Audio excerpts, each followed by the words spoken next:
You're listening to the Bird Dog Babe podcast with my mom, Courtney Bastion. This episode is presented to you by Purina Pro Plan and Boss Shotshells. And there's a lot of people out there that are training for the Invitational, and there's also a lot of people out there that are training and just want really good hunting dogs. And any dog that you train through UPT or UT is going to give you that well-trained hunting dog, because that's what we're doing. We're recreating situations that you would run into in a hunting scenario. Hey Bird Dog Babes, my name is Courtney Bastion, and I am obsessed with all things bird dogs.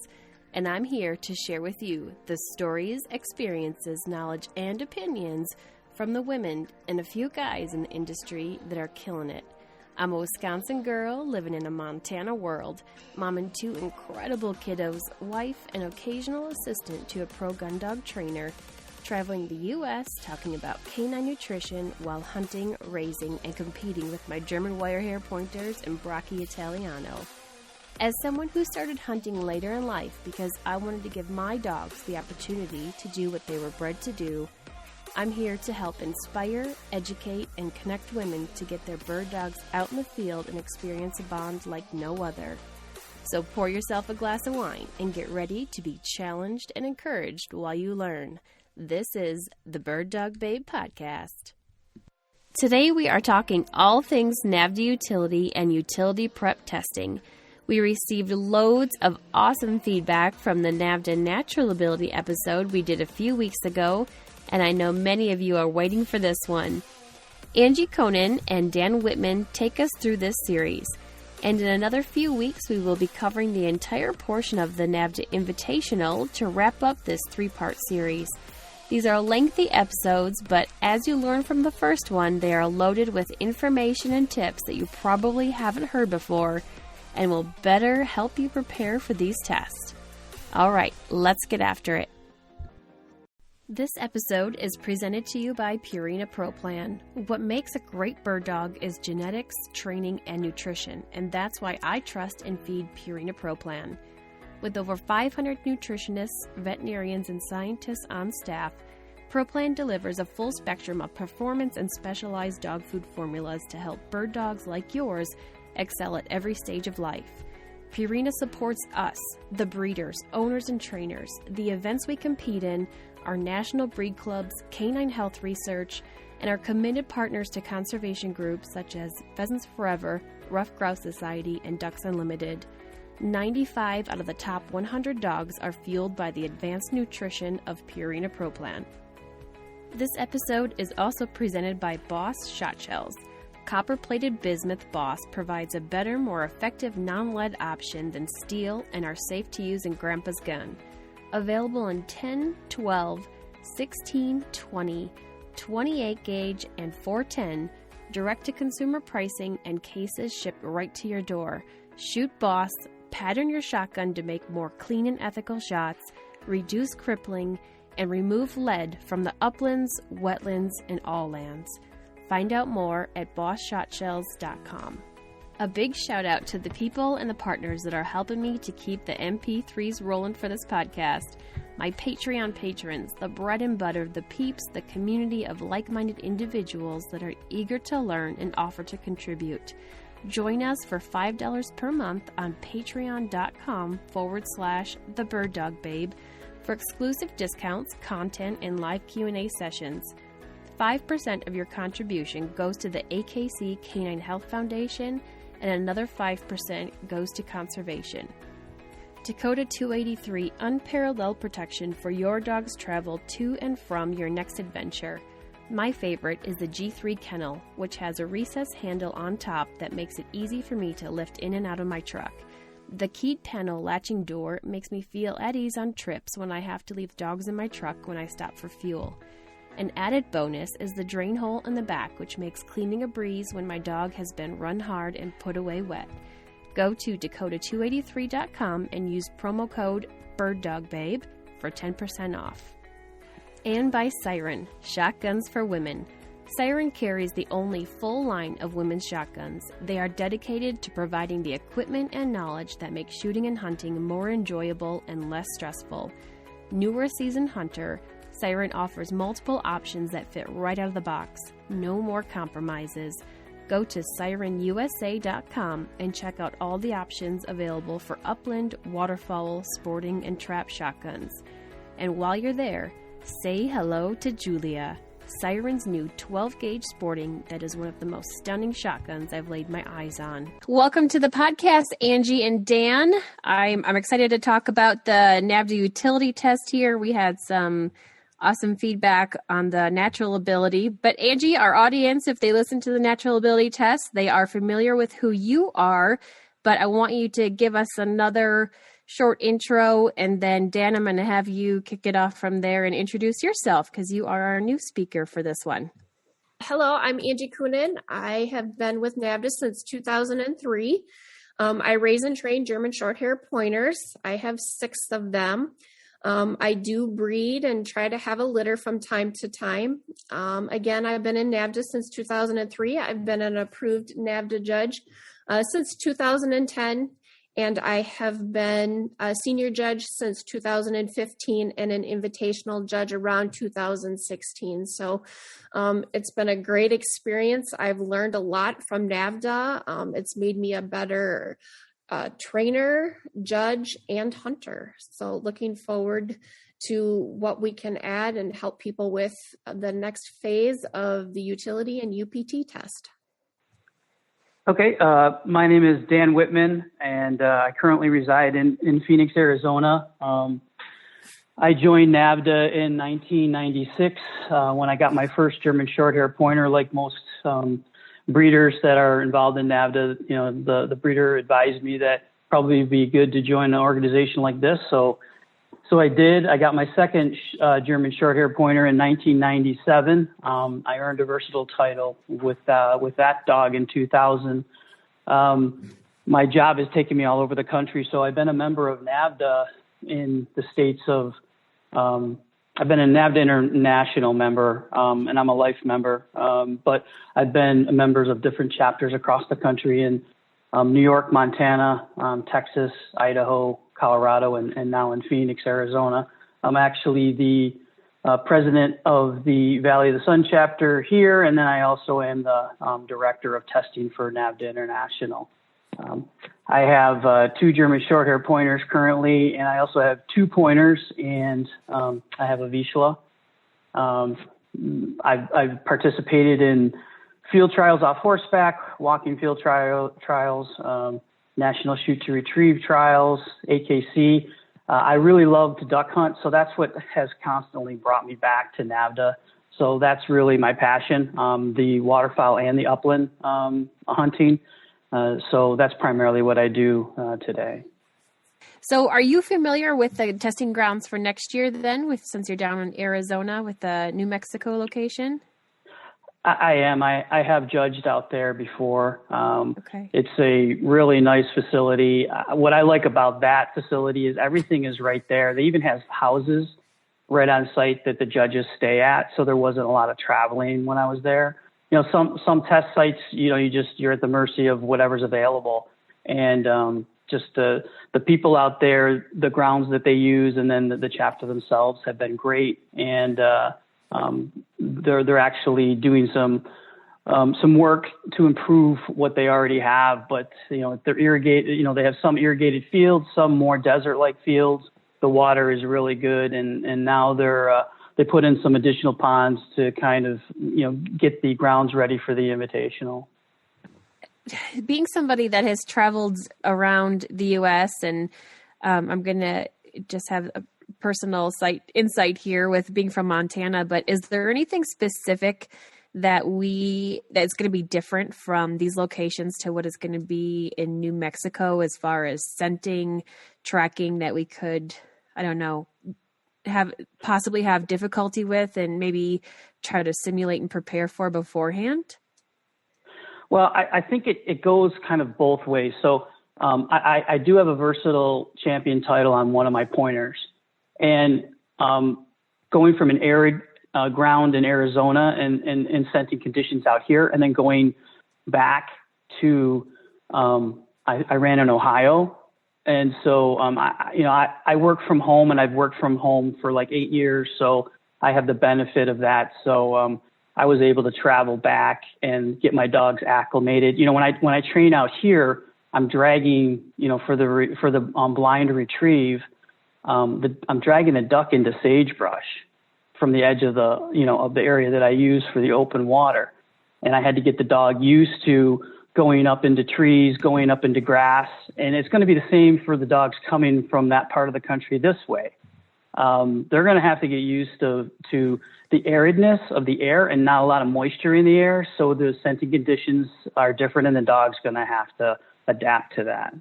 Angie, speaking of the invitational, do you have any updates for us since we talked last time? I know we just received the running orders, so... Yeah.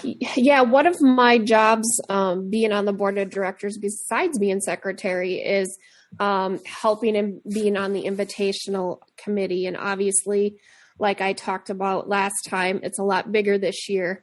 We're actually running 237 dogs this year. So that's a combination of dogs that qualified in 2019 and 2020. So right now, the running days have been emailed out. I just would suggest anybody that's listening to this, if they have any questions or concerns, or maybe didn't get the running day that they were hoping, just to reach out to Deb Stott, and her contact information is on the NAVHDA website. Again, that's navhda.org. Deb will be able to answer any questions you may have. Deb's the one that is our program manager, and so she's actually the head of the invitational. And is giving me some of the updates as we move forward, setting all our meetings. So I encourage people that if they have any questions about this year's invitational, to reach out to Deb or myself. Happy to answer any questions. But right now we are in the planning stages, and we're, getting ready for boots on the ground. We're less than 6 months away. So we're excited, but there's a lot to do to lead up to it. So, yeah, very exciting. So speaking of leading up to the invitational, let's talk about what it takes to get there, and how we're going to get prepared for hopefully the new Mexico location next year. So utility test, and let's also talk on the utility prep test a little bit and how that differs. If you guys could please explain what the utility test is, as far as what does that prove?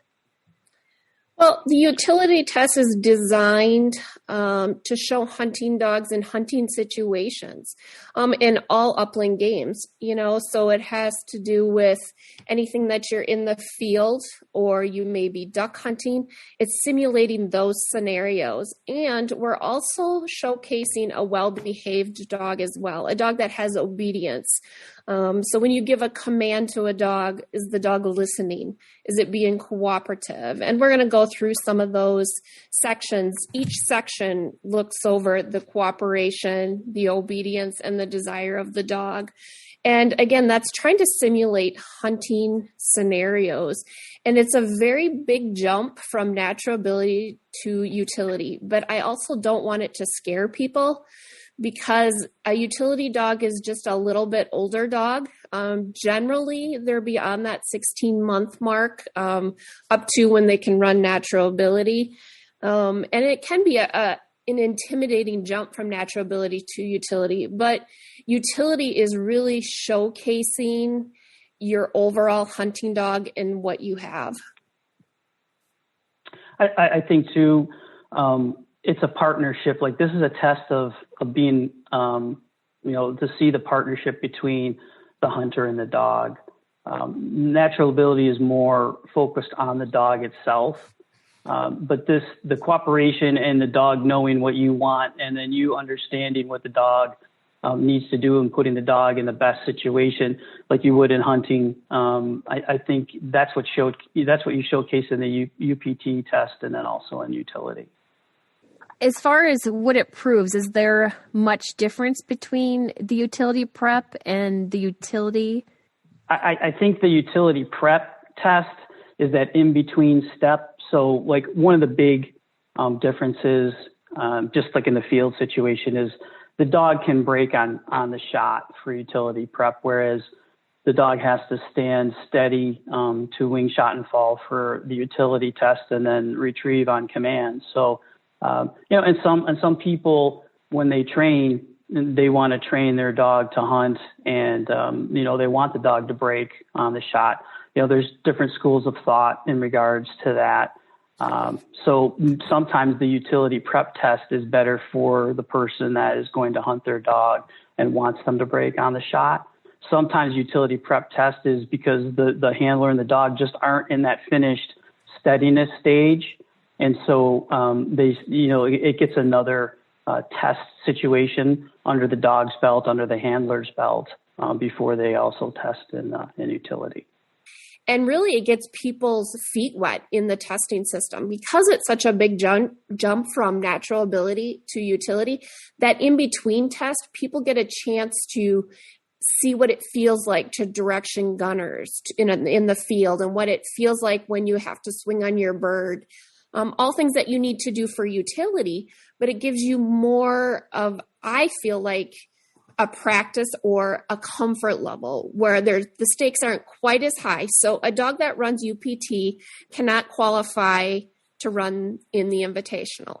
And there's a lot of people out there that are training for the Invitational. And there's also a lot of people out there that are training and just want really good hunting dogs. And any dog that you train through UPT or UT is going to give you that well-trained hunting dog, because that's what we're doing. We're recreating situations that you would run into in a hunting scenario.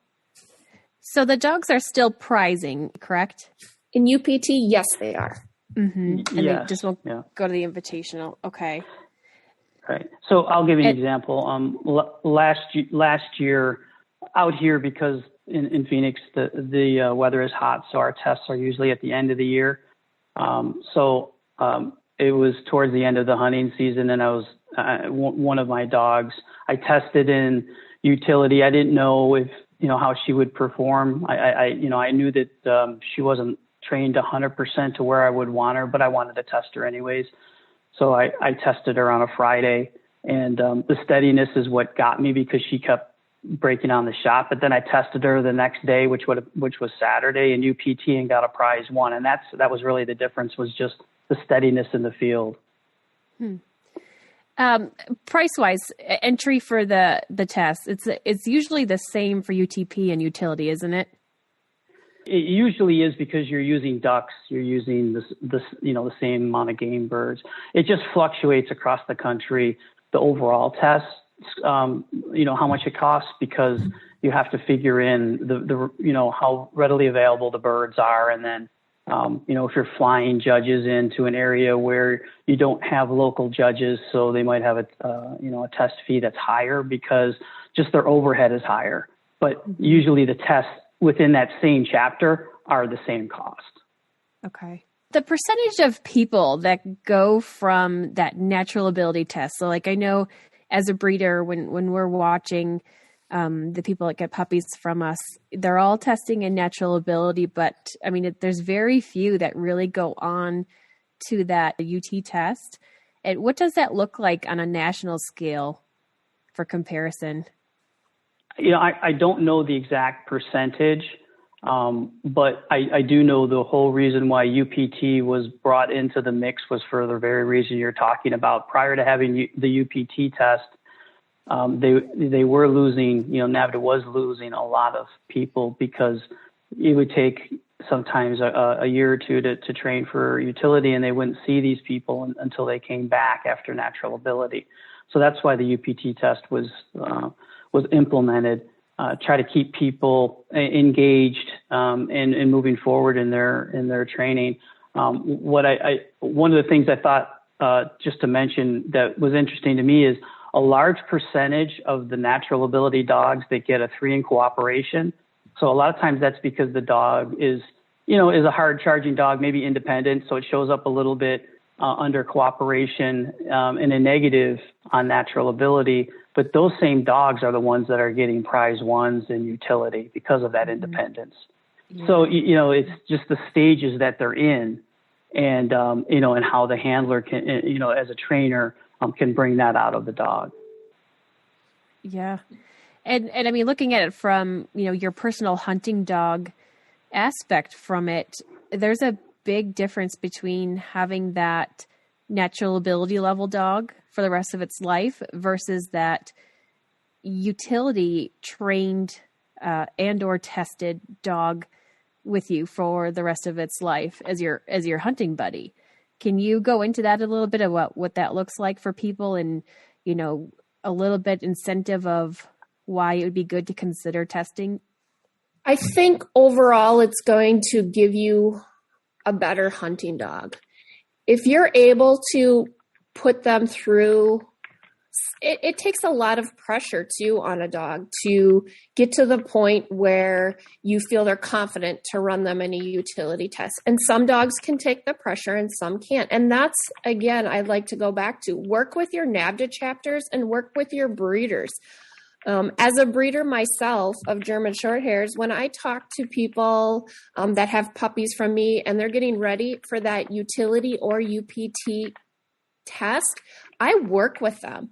And it's amazing to me how many people say after they train for the utility test, even if their dog isn't quite ready that year, how much better they are in the field and the bond that they build with their dog, because you're out there and you're teaching your dogs to retrieve, you're teaching your dogs to be steady, you're teaching your dogs to be independent and go on a duck search.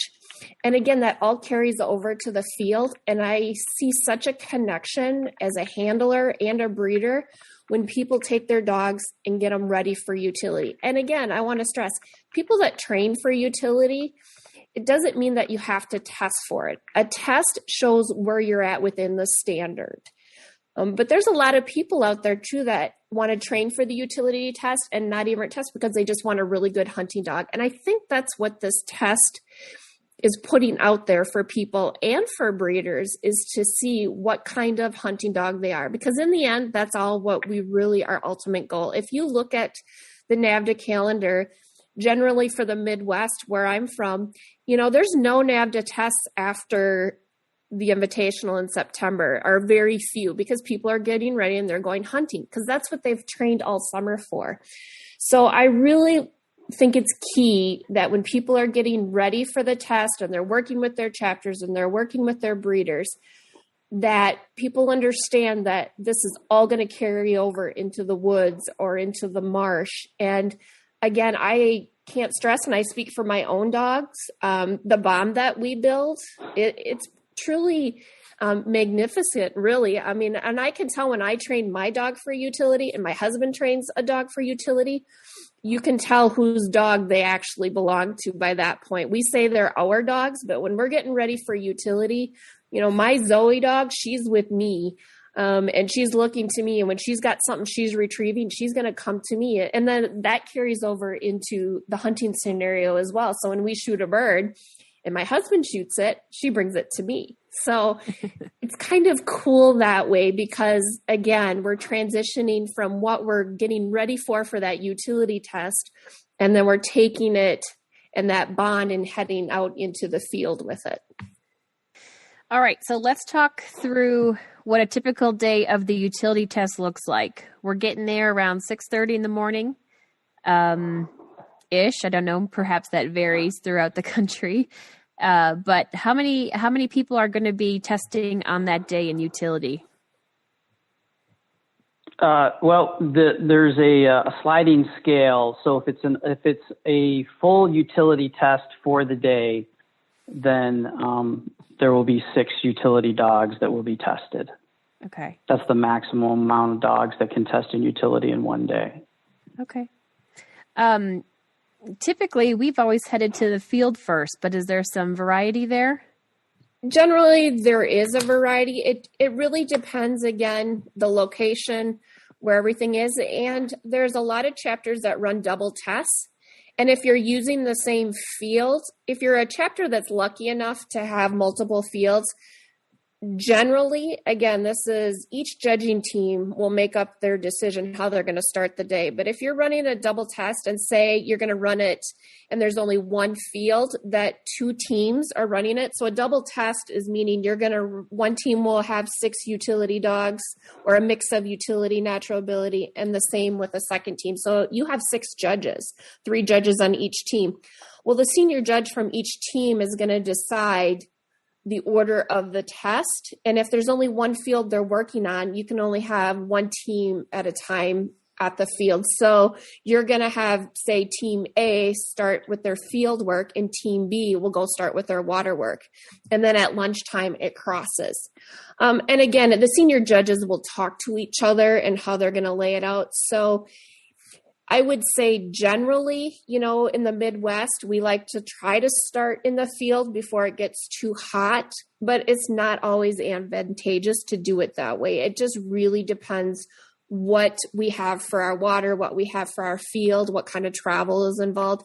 And that's up to the judging team to lay that test out and how that's going to be. And in the morning, the senior judge and the judging team will announce the order of events throughout the day. But most likely, you can expect to start in the field, but not always.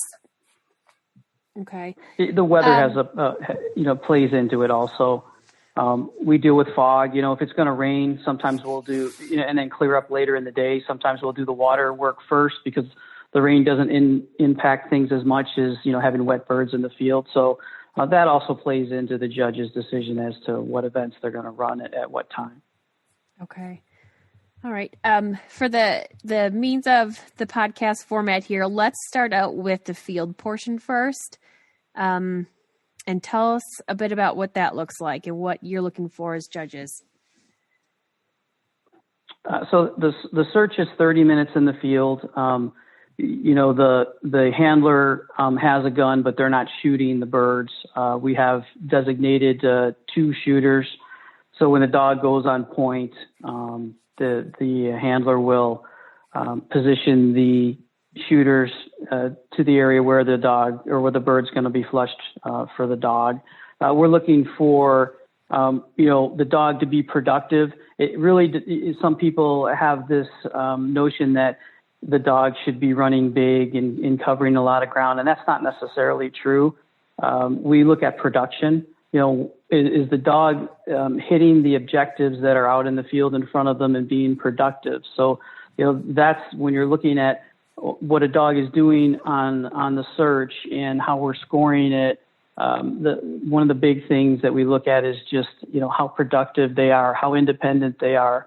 It's not really how big the dog runs.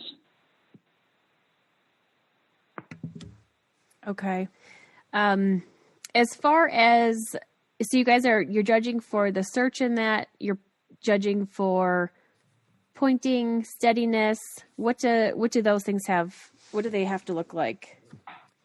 Yeah. So pointing, we're looking for, pointing begins when we're convinced that there's a point established.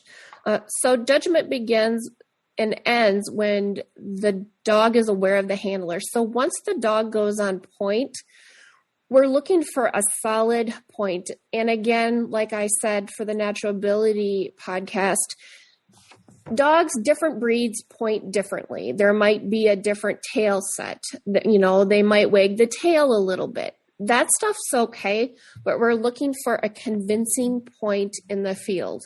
We don't want to see the back end moving a bunch. We don't want to see the head moving around. A little bit of wagging is okay, but we're looking for a convincing point where the judging team in their heads can go, yep, there's a bird there. So we're looking for that point in the field. As far as the search goes, the search is, again, being productive, but also, is the dog expanding? Is it getting independent? For me personally, I like to look at a field and I draw a box. And did the dog hit different areas outside of my box and hit different and new areas and hunting independently in their search when I'm judging search? So that's kind of what I'm looking for in the search. and the pointing. I would like to say that we do, when you get out into the field, generally, we plant new birds every single time. So if you're a first time handler and you're going out there, I've had a lot of people ask me, well, how many birds are out there? Well, we're going to seed the field with at least 6 birds. So that first dog that heads out there, we're going to talk to our bird planners and tell them to put out at least 6 birds.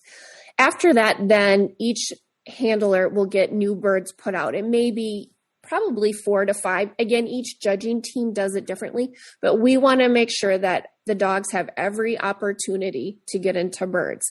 And your field search is going to show that when they're starting to be productive. So people understand there's always new birds put out for you. That's part of your entry fee. There's been many times where I've had people say to me, is there even birds out here? We make sure that there's birds out there every single time. We're looking at the dog's overall steadiness. So once they make game, what generally will happen is the dog will go on point. We'll ask the handlers to position their gunners. So they're going to have 2 gunners, like Dan said. Generally, they position them 1 on each side. We're very, very careful to be safe because this is live ammo. So we generally will make sure that we're flushing the bird away from any gallery, away from any type of person. And our gunners are instructed to only take safe shots.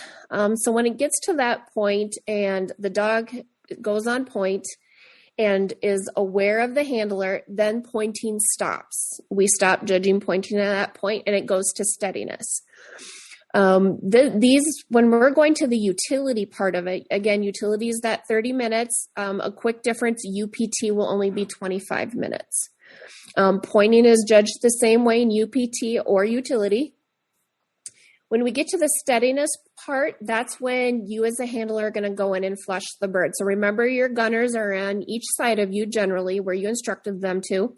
You have generally a chapter gun or a gun you brought yourself. You cannot have ammunition. You do not shoot the bird yourself. You should not have any ammo on you at all. But you will simulate that you are shooting the bird. And that is part of the steadiness sequence in the utility and the utility prep test.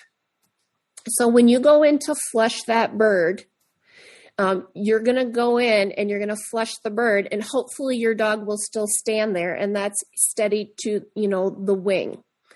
Once you flush that bird up, then we want to make sure that you swing on the bird, and the gunners are going to go ahead and shoot the bird.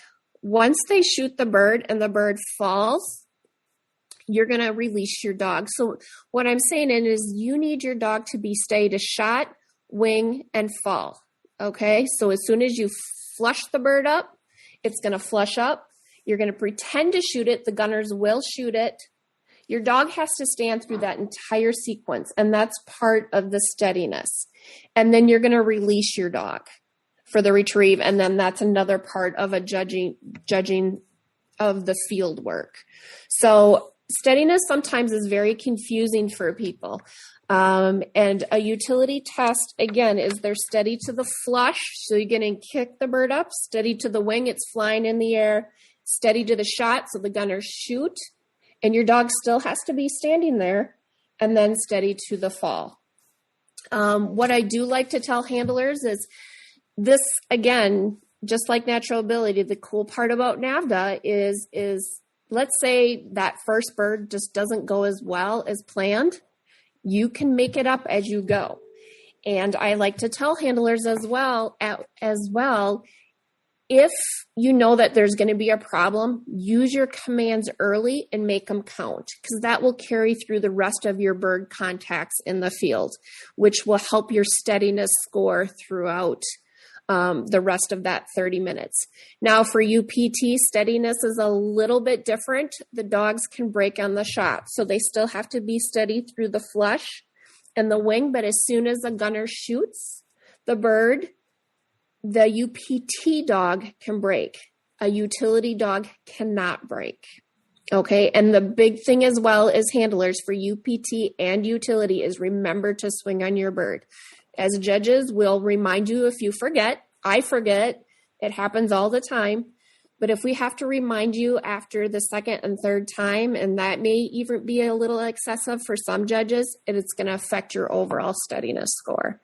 So there's a lot there. Yeah. So, because I'm just thinking, like, with all the nervousness of being out there and testing your dog, you just forget to do that part of the swinging on the bird, mounting, that type of scenario. And, I will get docked for that if I forget. After a certain point, we're going to remind you that first time, no. Even the second time, maybe not. And then the second time, now this is me, I will say, okay, I reminded you once, I'm going to remind you again. The next time, it's going to affect your overall steadiness score. Okay. Yeah, a lot of times too, as a judge, I'll remind the handler when they're going into flush, if this, if I've already seen that this might be an issue, if they're excited. And most times the handler is so worried about their dog moving that they're not thinking about swinging on the gun, but I'll say that to the individual. Make sure you swing on the bird when when you flush, just before they're going into flush. So hopefully it reminds them to do that, so you don't run into the situation where you're constantly having to tell them to do it. I mean, is there a certain amount that we can keep in mind, or how often are we allowed to talk to the dogs? How many commands can we give? I think one of the tests I was at, someone that field trial came in and ran a dog in utility, and in horseback field trials, we're used to what we refer to as singing to our dogs, when they're out there, so that they know where we are. And so there's a lot of kind of talking and hacking per se. So making that transition to this venue, that was something brand new for that handler, of not being able to really have that communication with the dog. Can you touch on what's kind of allowed and frowned upon? I think what you're referring to a lot of times is when, the field trialers are trying to push their dogs out. Obviously, you don't want your dog to leave the bird field, so you would handle your dog like you would if you're hunting. If you want to go to the left, you can give a command and go to the left. If you want to go to the right, you can give a command and go to the right. If you think the dog needs to come in for any reason, you can call them. Where it starts to become an issue is if the dog's not really keen in on you and we're following the dog around and the hacking part of it gets excessive. The other portion, I think, where some people, might get hit on, talking too much is the actual pointing, steadiness, and the sequence of the retrieve. When the dog's on point, you really shouldn't have to say anything to the dog. They should be steady throughout. Like Angie mentioned, though, if the dog is not standing there and is breaking at some point, a couple commands early on that maybe the first bird or second bird sometimes corrects that. But when the dog's on point, you really shouldn't have to say anything to the bird until you're asking them, or you really shouldn't say anything to the dog until you're asking the dog to retrieve the bird.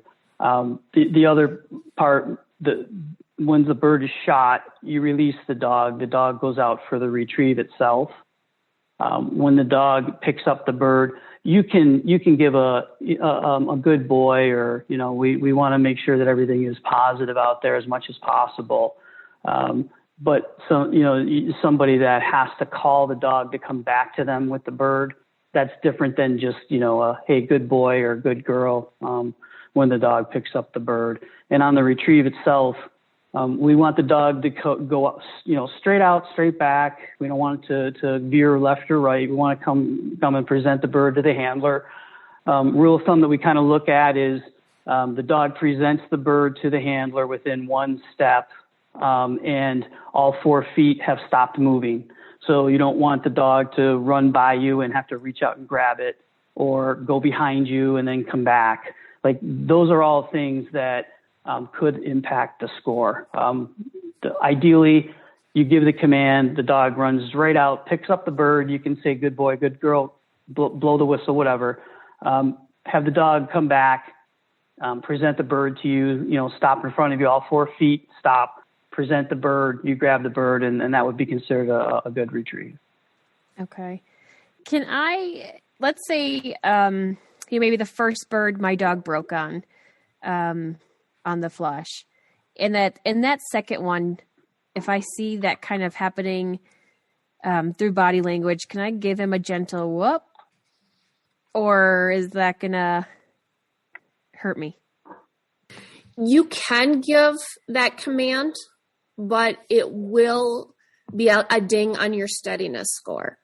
Okay. But if you need it, give it, because again, you could make it up for that next bird. Okay. So, we look at all those different areas when we're looking at the steadiness and, the whole steadiness to flush and wing. And, so if you're going in for the flush and let's say you knew you had a problem before and you go, whoa, generally people say, whoa.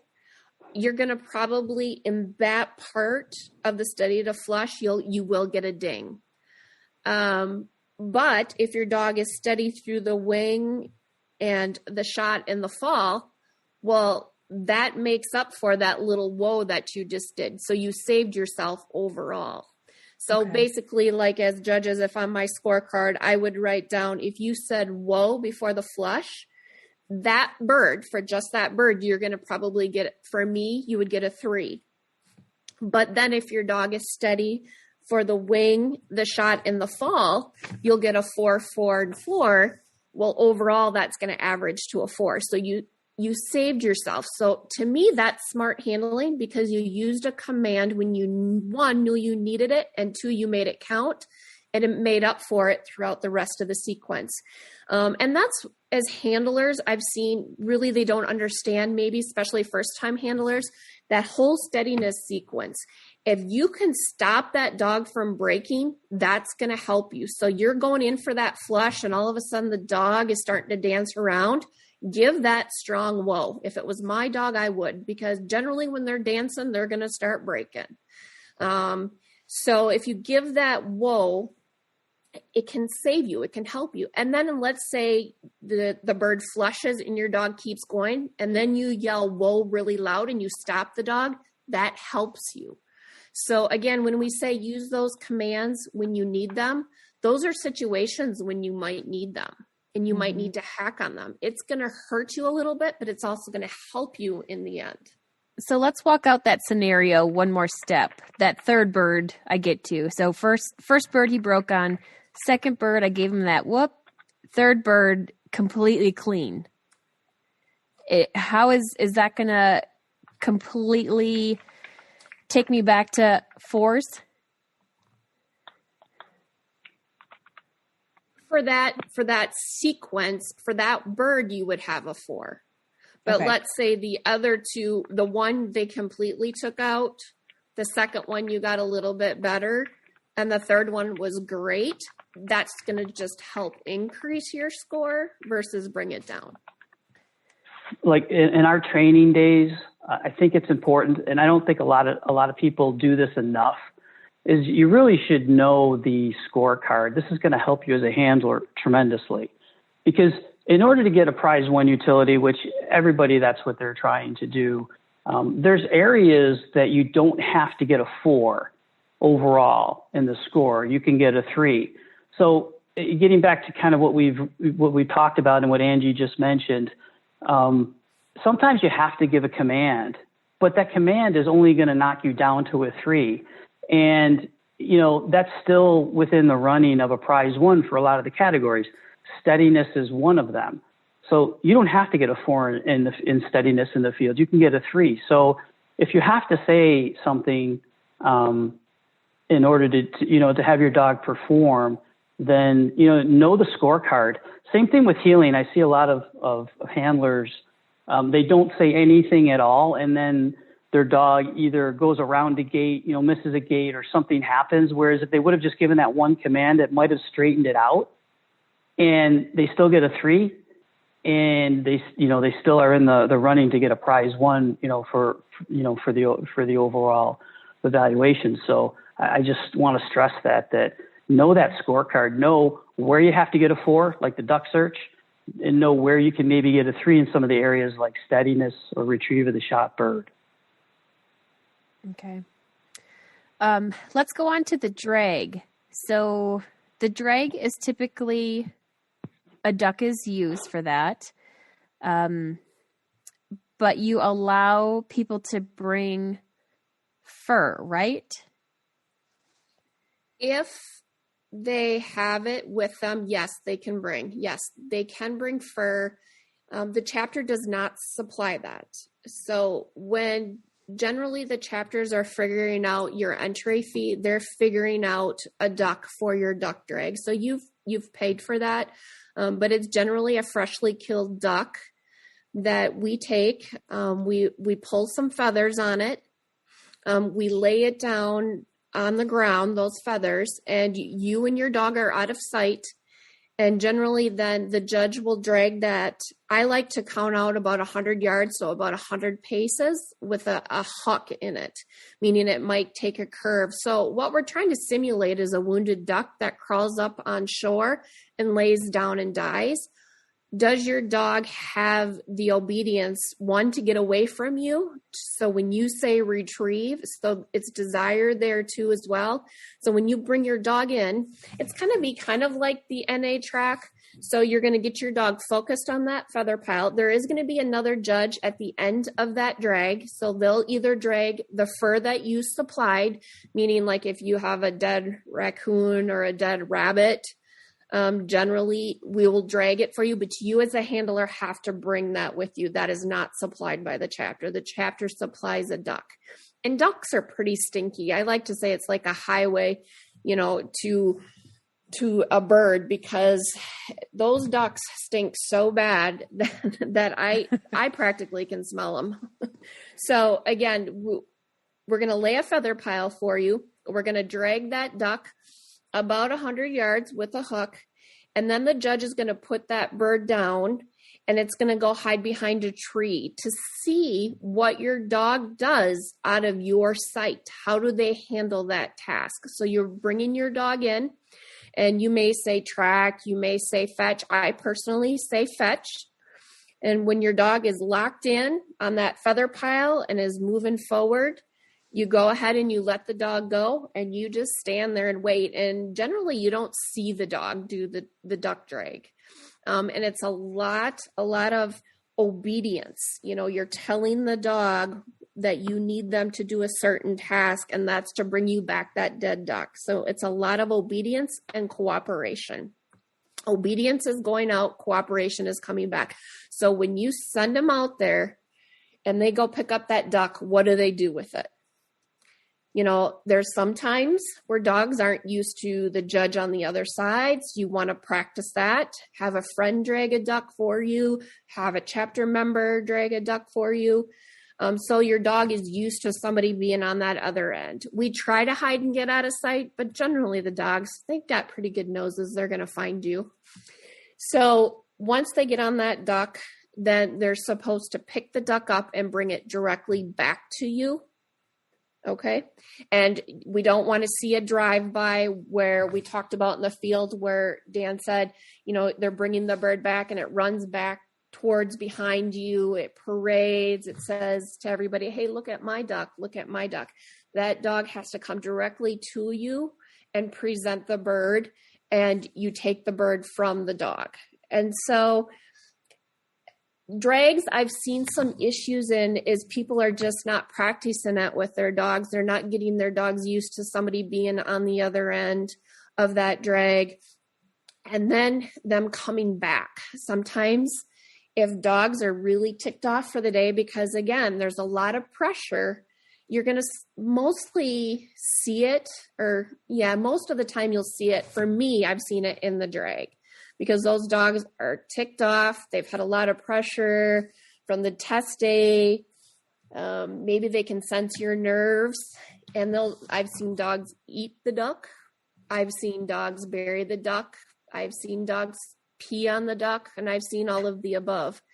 So you want to make sure that you're practicing this, and it's a fine line, just like the natural ability track. You don't want to overdo it as well. But please make sure you're exposing your dogs to the drag. There's a lot of people that don't. And there, again, going back to your question with fur, there's people that, again, you can use fur, but we don't see it a lot. Generally, we're using a freshly dispatched duck. So where I have seen using fur the most is dogs that test in both some of the German systems and they're in NAVHDA. And so they're training for that and they just want to stay consistent. So they do use fur for that. The other thing about the training part for this, technology has advanced so much so that when you're training for this, a lot of times, so the handler can actually see what their dog does when they're out of sight. Sometimes we just FaceTime each other. And so the person that drags the duck and then gets out of sight is, has it on their phone and they're FaceTiming, when you're training. So the handler can actually see what the dog does when it's out of their sight, because a lot of times, they don't believe what the dog is doing. And some of the things that Angie mentioned, they certainly go on. And this gives you some perspective so you can, do a better job training if you do have some of those issues. So, using the technology that we have today certainly improves being able to get a good score, especially in this part of the test. That's a good point, Dan. We've used our, when we've just been training by ourselves, we'll even put like the GoPro camera on right. the other side.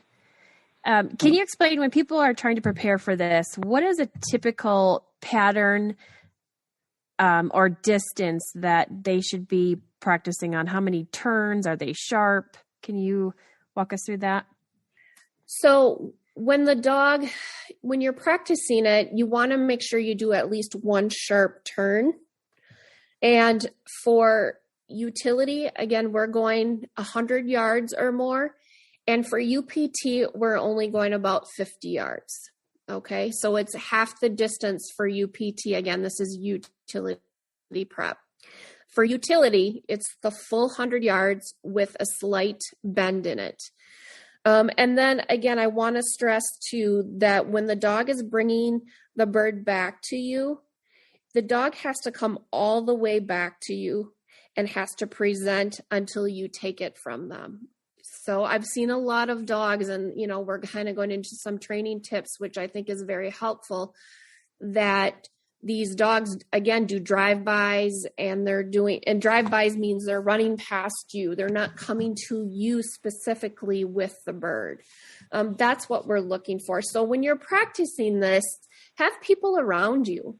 Have a couple chapter members or a couple friends around you, so dogs are used to simulating the judges, and teach that dog that they have to retrieve that bird directly to you and not to somebody else. So that's something good to do when you're practicing. And again, UPT, the distance is just cut in half, but we're still looking for that retrieve. It doesn't have to be quite as clean for UPT. UPT, they just have to come within a reach of the handler, but utility, it has to be clean and presented. And that can be the dog sits in front of you, it heels alongside of you, but it comes up next to you and you're able to take the game from them. And then that's when the judging for the UT drag ends. And again, UPT is it's a little bit less that we're looking for. As long as the bird is within one step of you, you can take one step, reach over and grab the duck from the dog for a UPT drag. For a utility drag, it has to be clean. I know sometimes there's questions about how much can I handle the dog in regards to the drag. And the drag is out of sight of where the handler releases the dog. So usually like within the last 50 yards, you might be able to see the dog. So there's really not the opportunity to do that because the way that we do the drag is we're testing the obedience. So most of the time the dog's out of sight. So you really don't have the opportunity to give any kinds of commands because you don't usually see the dog until they're coming back, with the bird. Okay. What if you as a handler knows, because you've been watching the other people go, have an idea of where that duck's being put, where if you can tell that your dog is not tracking or has gotten off the track, can you kind of work it like a blind retriever or retriever drill where you're throwing your arm out there to the right and telling them to fetch that way? Any command after you release the dog to make the retrieve, you're going to be subject to a downgrade after that. Okay. Don't think of the natural ability track. The dog is tracking the scent of the bird. Here we have a dead duck and you have a judge dragging the bird. Sometimes there's an apprentice judge with them. So now you have two humans walking and the bird. So the tracking aspect of it isn't as crucial as natural ability. The dog runs out, and if they're downwind and they lose the track and come back into the bird, that's fine. It's not, they don't have to follow the track of where the bird had been drugged, specifically like you would in natural ability. It's more of an obedience drill than it is, a natural ability where they're actually tracking the foot scent of the pheasant. Mm-hmm. How important is it that they're following that line of the drag real close, or can they do a circle around and come back to it and they'll still get, a higher score? Yeah, as long as it's not as crucial. Yeah. Okay. Yeah, as long as it's within a reasonable time as well. So when you're letting the dog go and let's say they cast off behind you or they take a far cast right, but then once they get back on the scent track and they start doing forward motion or forward progress, that's okay. When it gets excessive and they just go into a full search and they're just looking and they just can't get on that track, the judging team may tell you to call your dog back and restart them. That will bring your score down if that happens. But generally the judging team is going to give you enough time to let your dog refocus, because sometimes it's just a bad start. Who knows which way, the wind might shift. But as long as it's within a reasonable time, but once you let that dog go on the duck drag, you really can't say anything until they come all the way back to you and you're reaching down to grab the bird and you say give or release or whatever your out command is for the bird. In the field portion, the only time you can really get your hands on the dog is after a bird contact. I highly suggest that people, whether the dog is thirsty or not, it's your chance to calm the dog down, and you can give your dog water. I hear a lot of handlers say, well, I don't think my dog is hot. And I don't know that that's necessarily the point all the time. A lot of it is just calming the dog down before you start rolling again and trying to get into the next bird, get the feathers out of their mouth. So I don't know that handlers take advantage of that aspect of the field portion and what you're allowed to do as much as maybe they could. I always give my dog water, regardless of the temperature, the weather, outside, after each bird contact, because it's my chance to calm the dog down a little bit.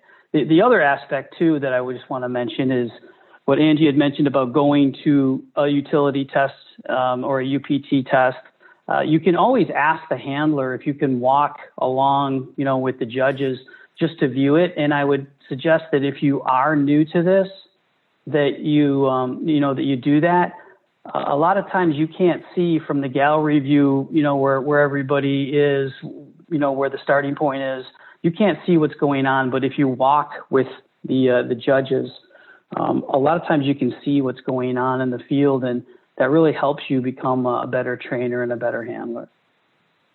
Yeah. And to add to that, Dan, if you know how to bird plant or have somebody teach you how to bird plant, that's a great way to be able to help out and learn both at the same time.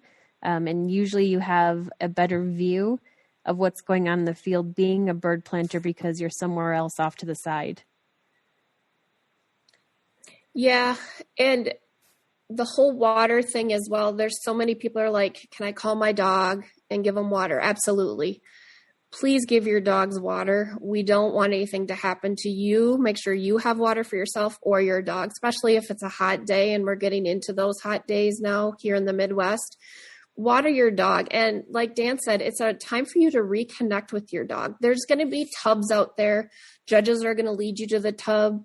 The judge may say to you, well, how about we go over to a water tub, and dogs with their tongue wide out and hanging, practically dragging on the ground, they're having a hard time smelling. So you want to take that time. We have 30 minutes for utility and 25 minutes for UPT. This is your time, and we're going to spend that entire time out there. So taking a few minutes to water your dog is okay. Calling your dog and telling him a good boy, good girl, giving him a little pat on the side is okay. But we don't want to see any training situations. So if your day just didn't go quite as well as you were hoping in the field, we don't want to see you handling your dog, picking them up, saying, whoa. I will say again, make sure that your dog only has one collar on them throughout the entire test day. No shock collars are allowed during the test time. If your dog has a Seresto collar, that's fine, but it's generally a buckled collar, and that's it. And no treats. Please don't bring treats in the field with you. This is a utility test. These are more advanced dogs. We don't even accept treats for natural ability. So for new handlers, that's stuff to try to just keep in your head and keep reminding yourself of things that you can and you can't bring with yourself to a utility test. Good stuff to add there, Angie. All right, let's go on to the water portion, and let's see, kick it off with my favorite part of the entire utility test, the duck search. I like to see the dogs with the grit. In this part of the test, it's really the handler sits back and watches their dog. I mean, that's really what it is. You bring your dog up to the water's edge. Prior to that, the judges have pulled the flying feathers out of the duck and released the duck in an area usually downwind from where the launch point is for the dog. Sometimes it's 75 yards away, sometimes it's 100, sometimes it's 50. It really depends how big the pond is. So the duck swims out of sight, the dog is brought up to the launch site, and the handler fires a shot and sends their dog for the search. Now, the important part to remember is the dog does not have to recover the duck. It just has to be active in searching for the duck. And what the judges are looking for is independence. If the dog is looking at the objectives that are out there in front of them and checking them. So, some ponds have cattails, some ponds have small little islands. You have lily pads, just different things that the dog is looking at to determine, could a duck be hiding here? And you want to see the dog expand their search. We use that term a lot when we're talking as judges about expansion. Independence is another term that we use when we're describing, when we're writing down on our scorecards and describing the dog search. Did the dog run the bank before, back and forth on the bank, or did they deliberately go in the water after the shot and just, keep swimming out and expanding and looking for the duck? That's what we really want to see. There's no real set time. We kind of have a unwritten rule about the 10-minute search, but water is a little bit harder to find out here in Arizona and in some of the areas like Nevada and Utah. So we have had situations where dogs have just done a bang-up job and they've searched the whole pond and there's just nothing more to search, and it is under that 10-minute mark. So we've called the dog back. Now, there's a minimum that we have as far as it should be at least a 2-acre pond in size or bigger. So we do have that to kind of keep things as consistent as possible. But, there's various parts of the country and it differs. When I lived in New York and I was in the upstate New York and in the Finger Lakes chapter, our duck search pond was over 100 acres. And here in the Phoenix area, it's 2 acres. So you have those differences that we have to deal with. But primarily you're looking for independence, expansion, and the dog not to quit on you, not to come back to the handler and stand there. We want to see the dog continuously looking and really not come back until the dog is called. The judges will tell the handler when they've seen enough and, give the handler the command to call the dog. And hopefully, the dog has been searching that whole time and comes back to the handler. The deduction usually starts when either the dog catches the duck and comes back and maybe doesn't go back out for the resend. There is not a second shot, so the dog has to just go out there. Or if the dog is has found the duck and the judges have the opportunity to shoot the duck, now the dog is retrieving the dead duck, comes back to the handler, and the dog doesn't go back out on the resend. That's usually where a deduction is. Or if the dog comes back early, before the judges really have seen enough of to determine that the dog has a 4 score, you usually get deductions that way too. Yeah. When I give my instructions to handlers for the utility duck search, generally what I do is I bring them up to the water's edge. I tell them that there's a wounded duck out there, and we want your dog to go out and search for that wounded duck. So you're going to bring your dog up to the edge of the water. You're going to tell them to whoa, sit, stay, whatever your stay command would be. I say whoa. We're going to tell you as judges which direction to shoot. So you're going to shoot a blank firearm. So you're going to blank shell. I'm sorry. So you're going to shoot a blank shell, and it's going to be positioned over the water. So you're simulating you shot a duck, but your dog never saw the duck fall. Your dog is supposed to take a slight pause, and then you release your dog. So basically, you bring your dog up to the water's edge. You tell them to whoa. You load that blank shell into your gun. You aim over the water, and you shoot, and you go ahead and release your dog. And like Dan said, then we're just looking for expansion. We're looking for the desire to do the task that you ask them to do. And if your dog is out there and finds the duck, it just depends how long did it take them to do that. If some dogs find it within a minute or two, well, it's hard for us as judges to judge search in a dog if they go right out and come right back. Because sometimes these are live ducks for utility. So for utility, they're live ducks. For UPT, it is a dead duck. And I'm going to go into in a little bit of the differences with UPT duck search. But the utility duck search is a live duck. And sometimes those ducks will swim right out in sight of the dog. You release them, they know what they're after, and they see that duck and they go get it. And your dog brings the duck back. So the dog has to bring that duck back to you. We don't want to see the dog grab the duck and run off in the woods. That's happened, and bury it or eat it. That's a very bad thing. Your dog needs to bring that duck back to you. If it's within that minute or two where we just have not been able to judge the search of your duck search for your dog, we'll say, okay, handler, go ahead and resend your dog. And you have to resend your dog without a shot.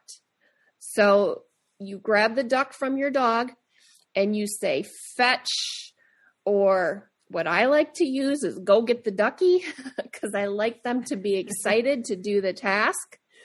So I will set them back up, and we want to see that dog go out there then and expand on their search. So this is search for the duck. And sometimes dogs are out there and they're searching and they find the duck.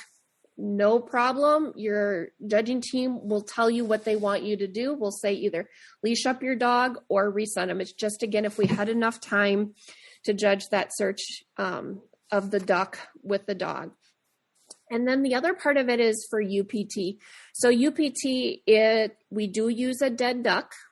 Your dog can break on the shot. So when you're bringing them up for UPT, there'll be a dead duck out there, so it can't swim out in front of the dog. It gives them a chance to start their search.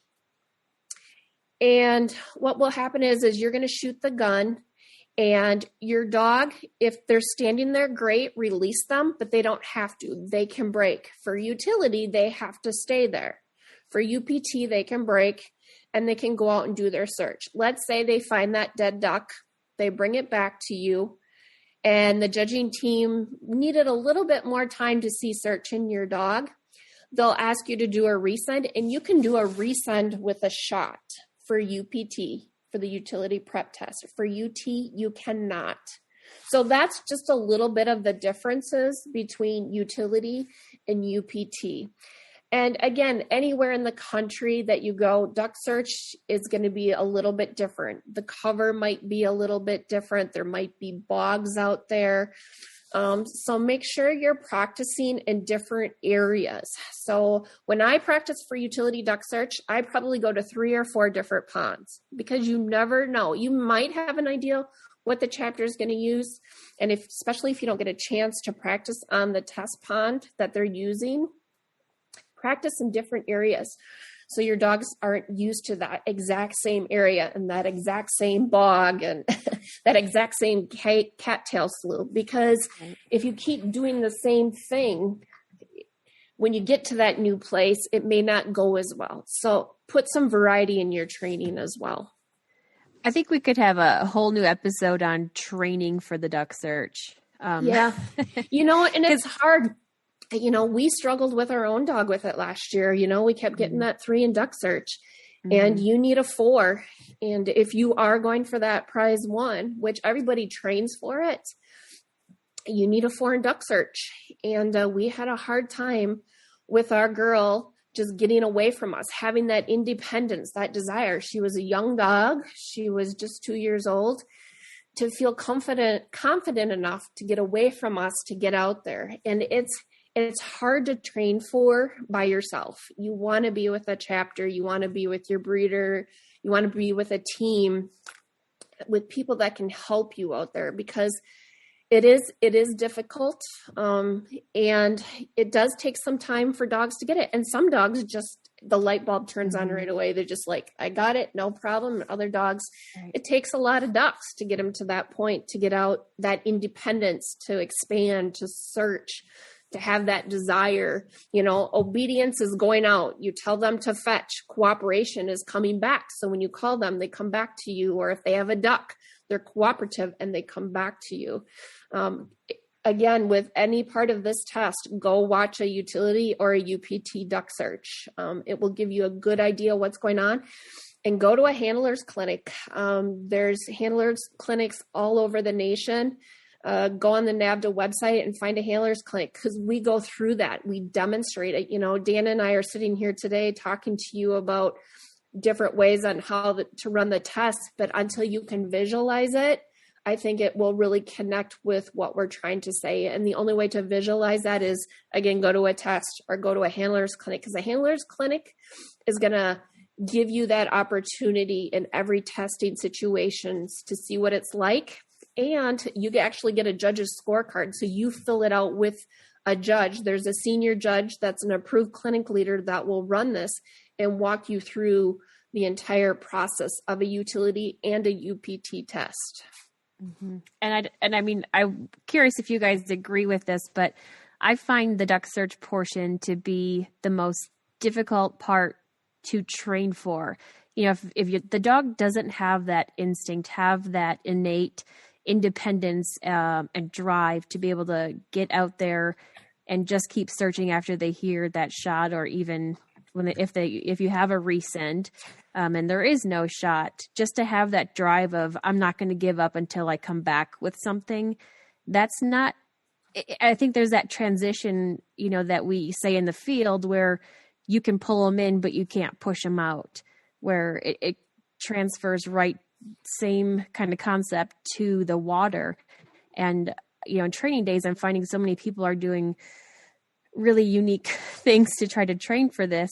I've even seen some put bowls of dog food at different bogs throughout the pond, trying to get the dog to go there, and or hiding ducks under a bucket in different quadrants of the pond. And I mean, do you guys agree? And is this why it's maybe scored out so heavily? Because because you want to see that type of a dog in this venue and in advanced training?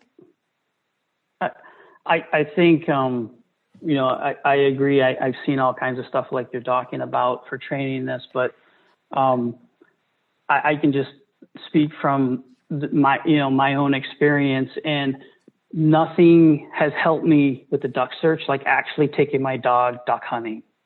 Right. After a season of duck hunting, I really haven't had problems with the duck search because they're so excited. I can't, a lot of times they'll bust down the side of my blind to go get ducks when I'm duck hunting. And then that excitement just transfers over because they know what's going on.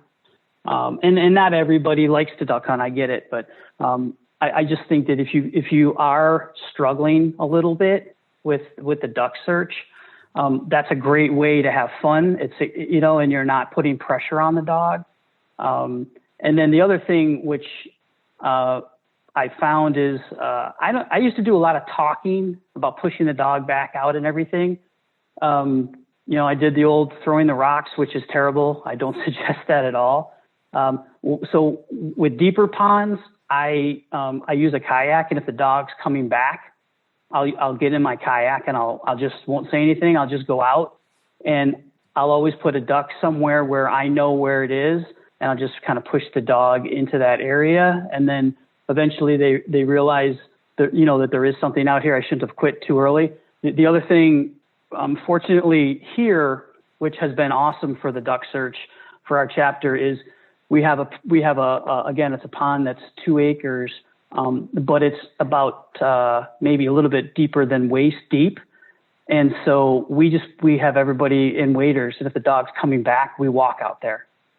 And it's just like the field. You're pushing the dog back out into the field, and not all the bodies of water you can do that because they're too deep. But this particular body of water is perfect for the duck search because you can walk out there and the dog is acting like they're in the field with you. So then all of a sudden they get out in front of you again, and you push them into areas where you have a duck, or you take a duck with you and you plan it strategically so they can find it. But I agree. This is a higher level, and the dogs that do well are very independent, and sometimes you have to build that up in a dog. Mm-hmm. Dan, can you just talk for a second? You mentioned the throwing the rocks technique, and mention why you don't recommend that. Well, because because then the dog is depending on you. So what will start happening is then they're looking for a splash, or they're looking at you and you're signaling them to go somewhere, where the splash is. So all of a sudden they focus back in on the bank. And I don't like to have the dog focusing on the bank. I want them on the far shore or the cattails across the way. I always want them focused out.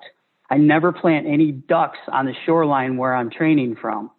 So if I'm launching the dog, from let's say the east bank, I'll only plant ducks on the west side of the pond, or to the left or to the right. I don't want the dog ever searching or being able to find a duck on the shoreline where I'm launching from.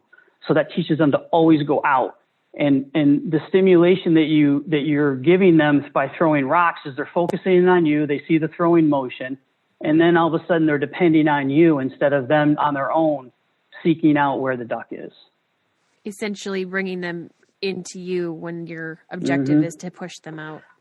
Yeah, because what will happen is they'll start to swim and tread water in place and be looking at you and waiting for you to give them the signal of where to go. And it leads to a bunch of issues down the road. And so I just wouldn't suggest even starting off doing that.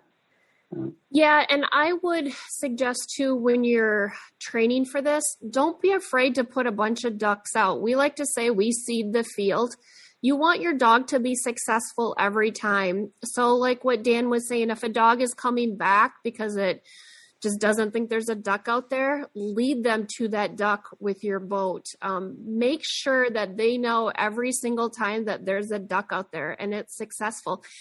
And you may have to get them excited. Don't be afraid. Birds make a bird dog. Ducks are not cheap. They're not cheap in the Midwest area here. Unless you raise them yourself, and even then, they're not real cheap. But if you're committed to this and to training your dog and getting them ready either for the test or a hunting scenario, use ducks. And you may have to shoot a duck for the dog to get them excited in your initial training, to get them excited to expand out there. You know, when we're starting, we let the dogs see a duck and we let them go on a chase. And then we reward them with a kill. So we'll kill the duck and let them retrieve it. And when we're practicing this, again, you want to make sure that the dog is always successful. It never comes back to shore when you're training without a duck. That way in the test, they know that they have to stay out there and keep searching till they find that duck for you. And another training technique for the duck search that I like to do personally is when I first start out is I prepare for that resend right away. So in a resend for utility, you can't use a shot. So when I first start out, I send the dog without a shot. I say fetch and then usually give them a visual to get them to expand, to go to the other side of the shore, to get to that bog, to search that pond, wherever you may be. And then generally as we get closer to the test and their desire amps up more and they know their objective, I'll take away that visual. Because you won't have a visual in the test, but that visual in the beginning is to get them excited and to make sure that they're always successful. There's a lot of times when I'm judging and dogs are out there and their time is up and we've seen a search and we can't get that dog back because they've been trained. There's a duck out there. I just got to keep looking. Mm-hmm. And it takes a lot of encouragement. And sometimes it even takes the handler having to jump in the canoe or the kayak and go get their dog because their dog is so keen on doing that work for you and that bond that you've built with them and what you've taught them. And especially if you have had a duck hunting season, that they don't want to come back. And that's a good thing. Are you going to get docked in score if you are calling your dog back in and it doesn't listen? Is that going to be a cooperation ding? Not for duck search, okay. No, but we do need to get the dog back because we need to be able to run the next dog. But you won't get dinged in it, but we're going to do everything we can do to help you and be prepared yourself to jump in the boat and go get your dog if we tell you to do that. Yeah. Or if it's on a continuous chase of a duck, right? So, and that's another good point. So let's say you're in the duck search and we're only a few minutes in and your dog finds the bird and they start chasing and they're chasing. We're going to have to shoot that bird and your search stops. So the time or overall evaluation on the search of the duck stops once we know your dog is on game. So we want to make sure that we shoot that bird or the bird gets out of sight of the dog. There's a lot of times too, ducks are pretty maneuverable. They'll go an opposite way and the dog will lose track of them. And at that time, then we can watch how the dog reacts. Maybe the dog is using its nose, and there is that portion in the duck search of the use of nose, and they picks up the scent on the water and how they use that to advance them beyond and continue searching. So, we're trying to set up testing scenarios here, and it doesn't always go the greatest, but the big thing is if that dog is out there searching and they get on a chase, if the duck goes in opposite direction, that's a good thing because you want your dog to reestablish. And then we start the clock again for searching or, we start our overall evaluation. But if we have to shoot that bird and we didn't really get a chance to judge your search, be prepared for that because we're going to ask you to do a resend. And that's why I like to, when I'm training, to practice a lot with sends without a shot, because I want those dogs to know when I say fetch or go get the ducky or hunt them up, that they know that they have to get away from me and they have to go find me a duck. I want to go duck hunting with you and hear you say, go get the ducky. I did it last year at the utility test with Zoe. I said, actually what I said to her was get going. I said, get going. It means get the heck out of here and get away from me and go find that duck. And she was so amped up. My first utility dog, I put so much pressure on her at duck search, and she was starting to break down. It was 2 weeks before, and like anything, you can overdo it. And I had a chapter member pull me aside and say, Angie, it's not fun for Izzy anymore. You have to make it fun. Tell her to get the ducky. And that's how it started. I told her to get the ducky, and she's like, what? And then I let her chase the ducky. And the next thing you know, at her utility test 2 weeks later, I'm like, Izzy, get the ducky. And off she went, and she did a 4-duck search. So that's awesome. What works? Use what works. So what happens when the dog brings back something other than a duck? Angie, you're familiar with it. I don't know if Dan, you are, but the search grounds in Wisconsin, it's pretty deep, and then there's a wooded area behind there, and we had a dog come back with a raccoon. So how does that work for scoring? As far as the them bringing back something that is a game animal, the judges, you're not going to be deducted. We would just kind of converse and decide, what next steps we would need. But in your situation where the person's coming back with, or the dog's coming back with a raccoon, well, that's a game animal that, that might, if a dog training for the German system, maybe that's why I came back with the raccoon, right? So we would have to just evaluate it accordingly. I've had some dogs catch rabbits because they've gone on to the other side of the pond and actually catch a rabbit and come back. And what we did is we just had the dog go back out again. So now if it comes back with a stick or something, then that's maybe something the judges would have to talk on an individual basis to see the circumstance. But if it's a game animal, they probably would just have the dog retrieve it and then send the dog back out. Is there anything to add as far as the difference for UTP?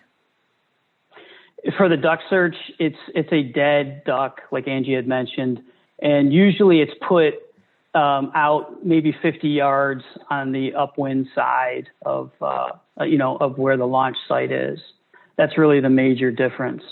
And you still want the dog to search, but again, you're not looking for a utility duck search where they're tearing up the swamp. You have to take that into consideration. You still want them to expand, but it's maybe at a little bit lesser level than you're expecting for a utility dog, because the UPT test is kind of that halfway step between natural ability and utility.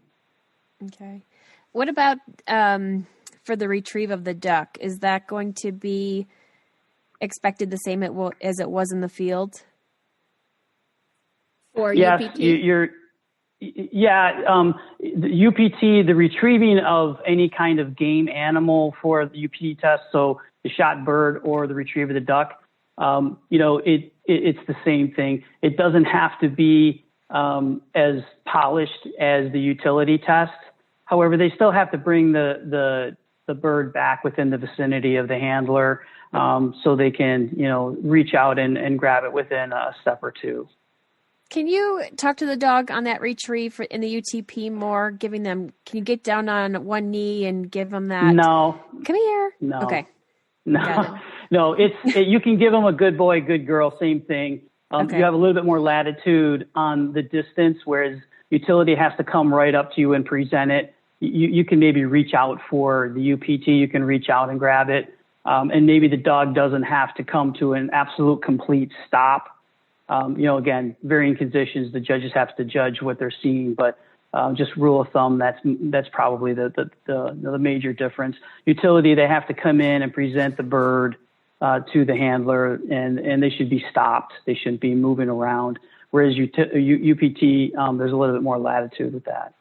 Okay. So moving over to the study by blind scenario, we have the healing portion. Well, first, is a heel required going down to the duck search? No. Okay.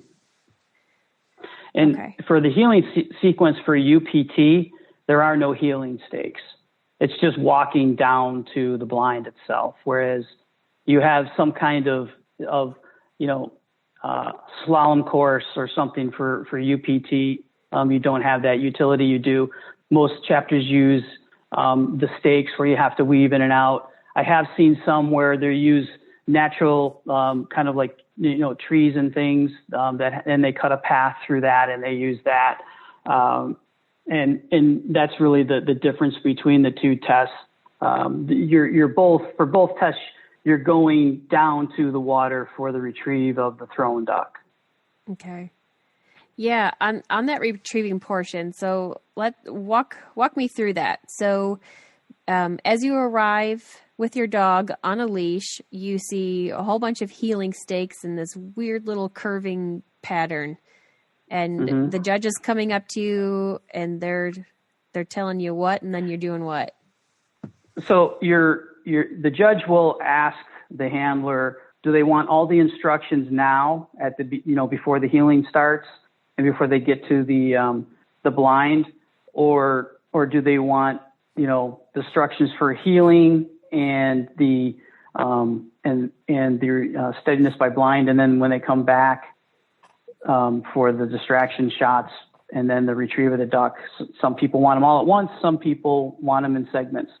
So what'll happen is the person will give them the instructions. Let's say for the healing portion, you want a loose leash. It's good to have like a little bit of a loop, and you don't want any tugging. You want the dog to be in front of you. You don't want, if the chapter is using healing stakes, you don't want them to go on the outside. You want it to be a smooth transition. It's supposed to simulate walking down to a duck blind. You don't want the dog to run way ahead of you and blow out any of the ducks that might already be on the blind or on the water in front of the blind. So that's what the purpose is. So you're supposed to have a calm, quiet dog heeling down to the water. And then once you get, so that when the judge gives you the instructions, and the handler tells their dog to heel, you're judging the dog all the way down until they get to the blind. And then that's when the healing portion stops. Now, again, UPT, there are no healing stakes, but it's the same thing. It's when the judge gives you the instructions to when you get to the blind by the water. So in the UPT, with no stakes, can they just walk a straight path then from point A to point B? Well, most of the time it's more of a path that's to the water. So it's not necessarily straight. It's more of like a bending path. Okay. Yeah. And the healing is very important, like Dan said, but it also can equate to the field. Again, we're simulating hunting situations. When I do a lot of cattail slough hunting in North Dakota, and we use this technique all the time of heel, and this is how important. I mean, we're teaching our young dogs how to heel, because I've seen it way too many times where we get done hunting a cattail slough and we're walking across a field and going to the next cattail slough, and those dogs are running ahead and just busting out all the birds. And it's the same, with duck hunting or upland hunting. And that's why healing is so important. So when you come to the line there, we're going to say healing begins when you give your first command. So it doesn't matter where you're standing. You could be standing 5 yards from the first healing stake, or you could be standing right next to the healing stake. As soon as you tell your dog to heel, that's when we start judging. So I generally like to tell handlers to start as close as they feel comfortable to the healing stakes, because once they say heel, and what is a command? You can say it or you could show it, so non-verbally. So let's say you take that leash and you pull it really tight and you cinch it up, and that's a command. So as soon as you're snapping that leash for healing, that's a command. Or you say heel. And there's 10 stakes, 10 gates out there. So there's 20 stakes total, but there's 10 gates. And there's going to be a slight bend. There might be 2 bends.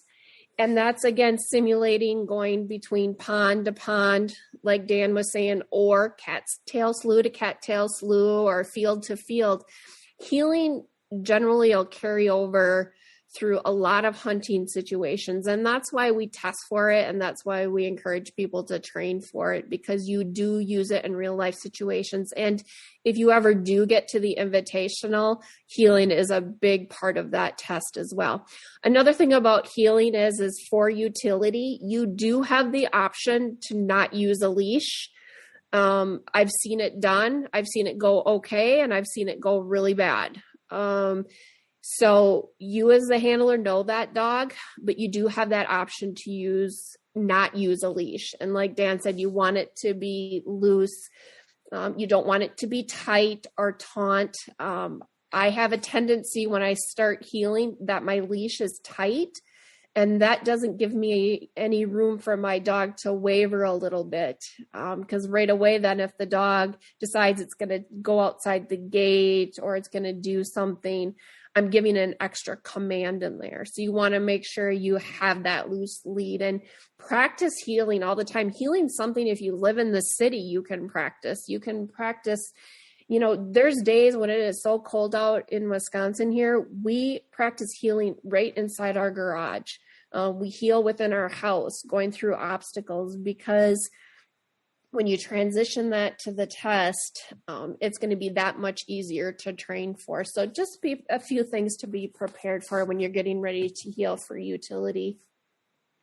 And when you've had an awesome day and the only thing that you fail on is the heel, it's a really bad day. Well, and that goes back to what I was mentioning earlier about knowing the scorecard, because you can get a 3 in heeling and still get a prize 1 utility score. Mm-hmm. So if you do see the dog starting to get, go out in front of you and the leash gets taut, you need to know that you can give that command to hopefully correct it. So then the rest of it goes smooth, and accept getting a 3, but still being able to get a prize 1. So. Right. And so typically, when I'm telling my dog heel, it's a snap of the leash at the same time. Is that going to count as 2 commands if I do them in unison? No. Nope. You can do it together. That's generally how I do it as well. But if you don't say anything or you just start walking, that's when we start judging. That's our indication to start judging your heeling. So that's why I like to encourage handlers to be close to those heeling stakes. We've seen too many people be, 5-10 yards back from the heeling stake. We're giving you your instructions, and they're saying heel, and they're snapping that lead about 6 times before they even start the heeling course. So that's why we have it now that as soon as you give that first command is when we start judging. So if you snap it and say heel at the same time, that's 1 command. That's what I do personally with my own dogs. I say heel, snap that leash, but I'm right up at that first gate. So there's 10 gates. I'm right at that first gate, and I use a nice stern command. I'm heel. And some people don't need to do that. Some people just can say heel and start walking. I like to get in their head right away. Okay. So if I say heel to beginning and then give a snap of the leash halfway through, that's going to be considered 2 though, right? Yeah, you'll probably get some kind of deduction. Okay. The other thing to mention too is the kind of leash. You can't have like a slip leash, that simulates more of a like a choke chain. Mm-hmm. You have to have just a regular flat collar with a leash. Yeah. And like Dan said, if you need to make a correction, make it. If your dog's going to go outside the gate, you need to make that correction, and you need to pull them in and say heel. That is that's going to be noted, but instead of them missing the gate entirely, you just walk to your blind. That's not a good thing. You want to get back on course and keep the dog right next to you. So when we're stopping then for the study by blind sequence, we're heeling through, and then the heeling portion of judging is done when you cross that last gate, or is it when you tell your dog to sit for the blind? As soon as you get to the blind. So there's going to be a blind set up. So as heeling ends, It doesn't end when you go through that last gate. It ends when you get your dog to the blind. So once you get to the blind and you stop, healing stops as well. Judging of healing stops. Okay, so the dog needs to stop in the healing position without you saying whoa or sit, right? When you stop, it stops, and then that's the healing right there. Yeah, that's it. Yeah. Okay. That portion's over. Okay. All right. Now, what does the next one look like? So your next part is going to be the remain at blind. So what you're going to have to do is, once you get done with healing, you'll be at the blind. You're going to have the option, and the judge is going to tell you, you can either set your dog inside or outside the blind. So it's going to be a blind that's going to be shaped kind of like a C, or sometimes I've seen blinds just be horizontal or perpendicular. It just depends how that judging team has set up the blind. But you're going to want to set your dog up either inside the blind or outside the blind. You want to give them a command. I've seen some handlers have them lay down, teach the down command. I personally say whoa, but do what works for you or what you've trained with. You take the leash off your dog. You can leave the leash. You can leave a hat if you would like. It's done sometimes, not all the time, but you can leave a leash and a hat next to the dog. And then you are going to walk out of sight from the dog. And that dog has to stay in the position that you put them, either inside or outside the blind. So what you're going to do is, again, set them up. And this is how I do it. I say, whoa. I take my leash off, put it next to them. I look at them very sternly. And then I walk where the judge tells me to go, where I'm going to be out of sight. And when I'm out of sight, I'm going to be shooting 2 blank shots. So I'll be using a gun that will have 2 blank shots that I'm given to from the judging team. I'm going to shoot 1 time. I'm going to pause for at least, I try to count to 10, and I'm going to shoot the second time. That entire time, your dog has to stay where they're at. This is the remain at the blind. You're going to come after your second shot all the way back to your dog, and that portion of the test stops. So that's the remain by blind portion. Again, you're out of sight from your dog, and you're simulating like somebody else shooting. So let's say you're in a hunting situation, and you're at a pond, and somebody next to you is shooting a gun, a different hunting party, or maybe from the same hunting party. You're simulating that your dog is staying in the position where you told them to stay. In these scenarios, so both the steady at the blind and healing through the stakes, what's going on? What happens if my dog is whining through either of those? Oh, very good question. Excessive whining will be penalized, because you're going to be flaring ducks if it was a real hunting situation. A little bit of whimper is okay, but there is a fine line there, and it's going to be up to the judging team to determine when it's going to affect the score. But if you set your dog up and it's barking, I've seen some dogs all out howl and bark. That will severely affect your remain by the blind score. Okay. And what about in the retrieve for this part? Because there's some decoys out there, and I know we've had a dog get caught up in the decoys on the retrieve back. And I mean, how is that kind of judged if they get caught up a little bit? Yeah, that's a whole different kind of sequence. So that's the next step, is that retrieve of duck. Mm-hmm. So generally you're going to have, there's going to be a duck about 50 yards that's going to be launched out of a winger. But what you're going to have the opportunity to do is you're going to then, after the remain, you go back to your dog, and then you're going to set them up on either side of the blind for that mark to retrieve.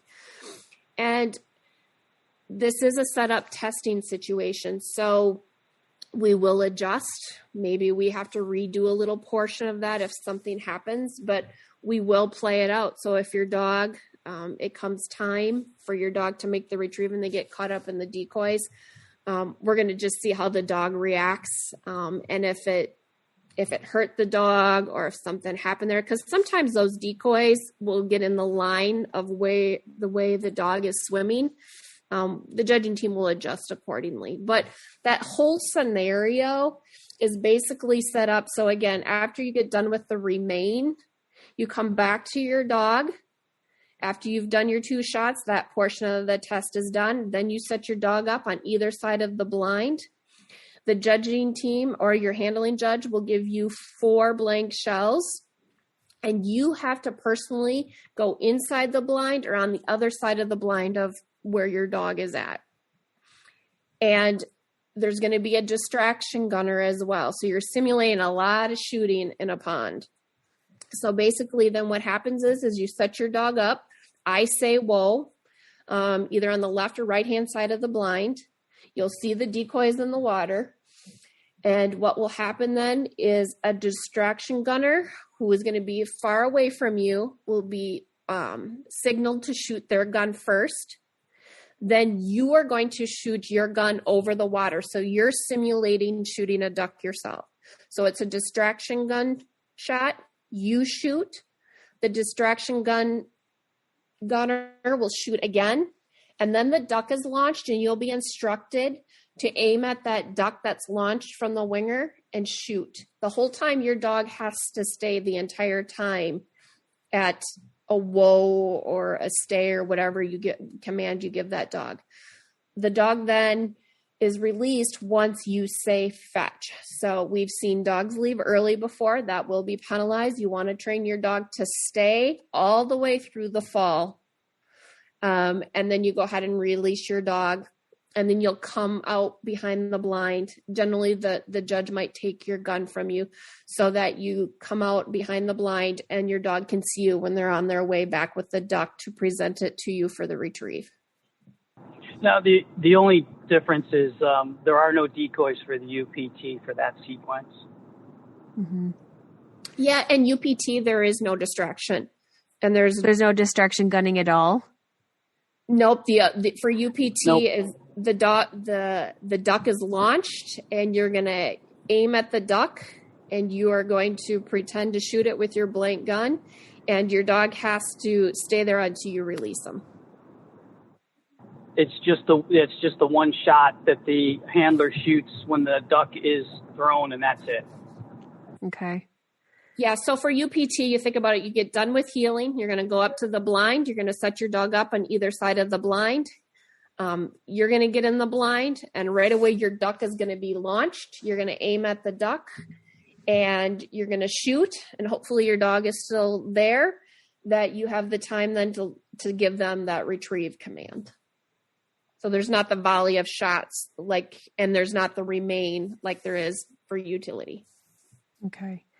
When they get out of the water, we're going right into the physical attributes, just like they did as a natural ability dog. Are you guys looking at anything different or more specific in the utility exam than you did in the natural ability? It is the same type of evaluation, but a lot of times, these are older dogs now. So with natural ability, there could be a situation where maybe the teeth just haven't come in yet, so they might be marked as missing, a certain tooth. And so the evaluation that's done at the UPT and the utility test for, the attributes, they're adult dogs for the most part. So there could be a difference in what the dog was, what the evaluation was at natural ability compared to now that they're an adult. But we look at all the same things. We look at the teeth, we look at the coat, we check the bite, that kind of stuff. And a little bit of temperament evaluation. Do you guys do that throughout the day? Because I know sometimes I've seen that noted temperament as well in the notes. Or when is temperament, evaluated? We look at it specifically after they come out of the water for the retrieve of the thrown duck. But we do note if there's, if usually there is a judge assigned to the handler to walk with them throughout the field portion. and the rest of the day. So each event, it's going to be the same judge that's going to have that handler and help them throughout the day.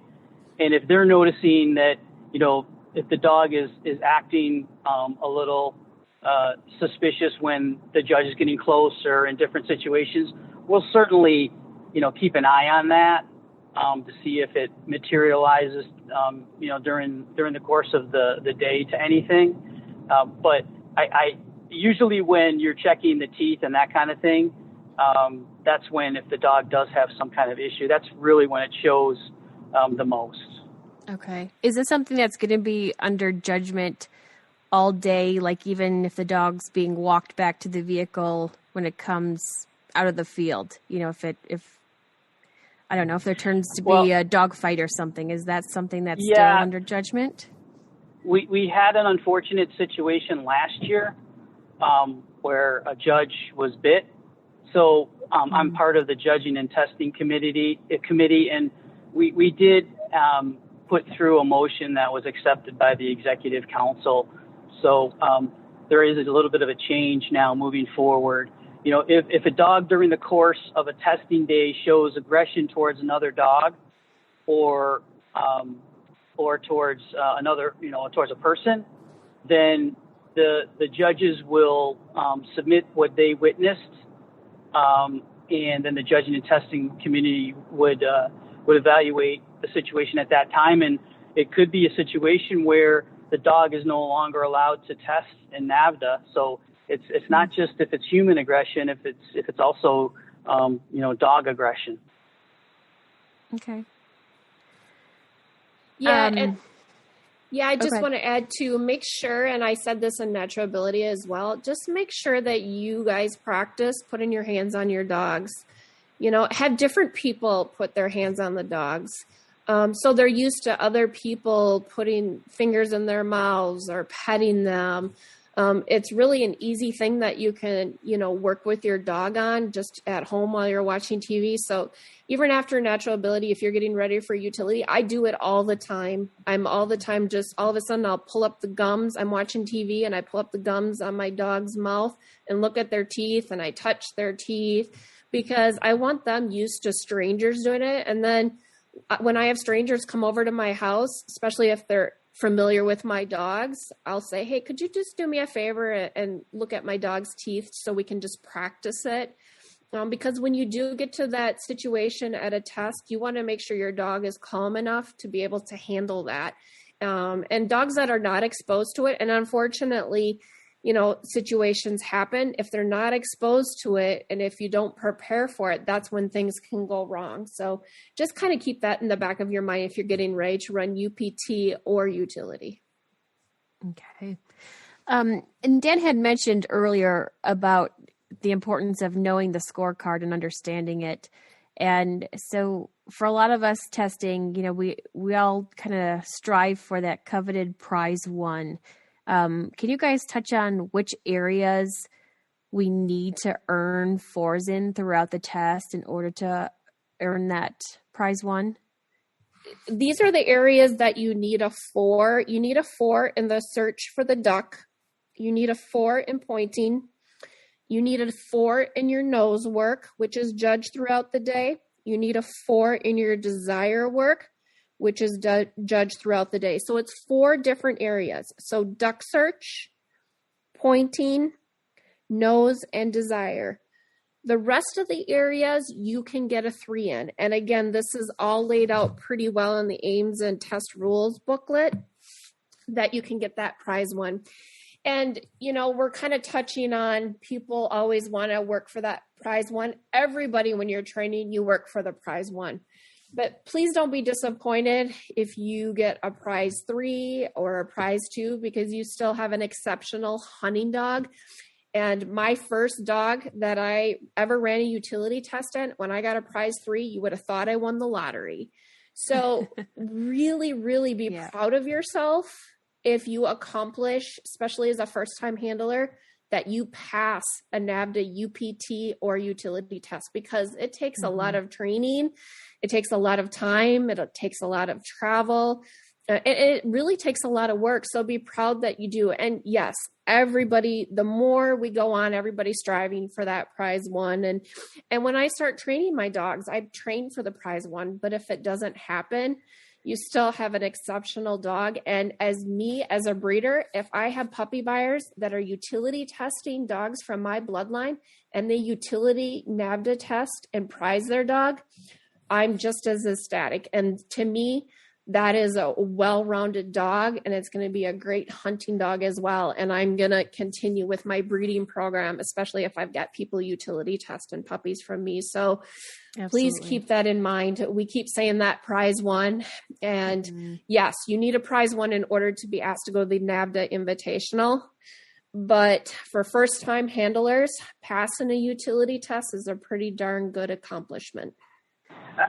Something else that I wanted to add also is because of COVID, it kind of set us back a little bit, but we're working on putting together a NAVHDA utility video similar to the one that we did for natural ability. We got really good response from people. It really went through what is expected during the course of the day and explained a lot of the events. And we're going to try to do the same thing for the utility test. Obviously, it's more entailed because of the, the nature of the utility test has a lot more going on than a natural ability test, but that's coming.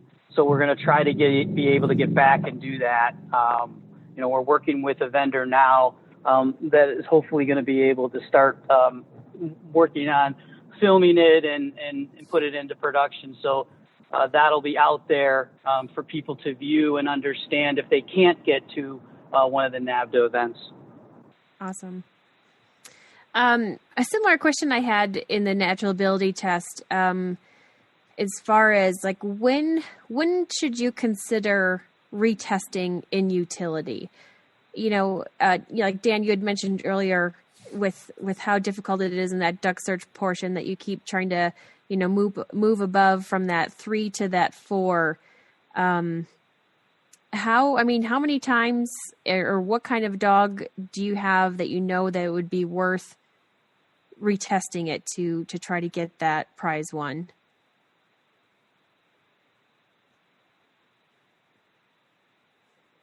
I don't know that's really a personal kind of evaluation the individual has to do. So if something goofy happens during the course of the test and you think that the reason why maybe I didn't get a prize one is because I got a 2 in healing, it might be different than somebody that thinks that the steadiness portion of the test, like I mentioned earlier, some people allow their dogs during the hunting season to break on the shot, and they just maybe have trouble with that, and they get something other than a prize one, let's say, and they're happy with it because they know that they hunt that way and they know their dog's going to break on the shot, and that's okay for them.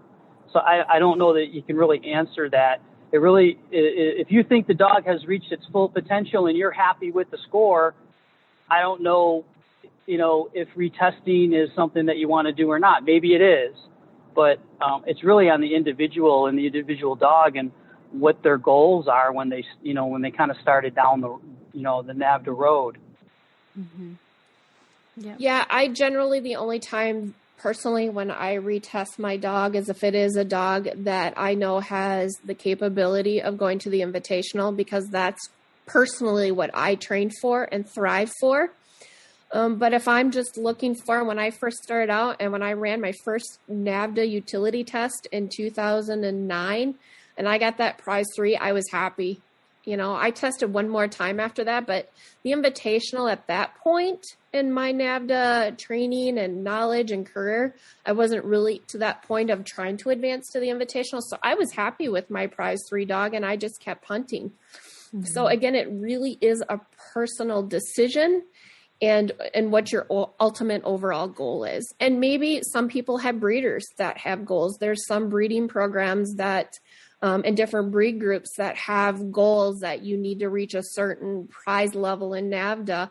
And that's, if you don't get that, then go ahead and retest. But again, it's really is a personal decision. Mm-hmm. And what about things that handlers should bring to the test? So besides the proper leash and collar, like Dan mentioned earlier, what else should we be prepared to have with us? Well, you're going to be in the field with live ammo. So because we have 2 gunners, we require everybody to wear orange. We prefer everybody has an orange hat on, but at least one article of clothing has to be orange. Water is extremely important. We've talked about that throughout the day. Make sure you have water with you, especially for the field part of the test and the retrieve of the drag. And if it's hot, water for yourself, stuff that you need for yourself. A chair is always good. Rain gear, you never know. Sunscreen, especially that day of a test. And then the summertime, you want to be prepared for any and all types of weather. And I can tell you the one thing, again, you cannot have a shock collar with you. Your dogs can only have one collar on. A Seresto collar is fine. No training aids, no slip leads. You cannot do a suitcase lead type thing for a utility test or a UPT test. We're a little bit more advanced and we're beyond that puppy stage that we should be able to at least perform on a regular flat buckled collar and leash.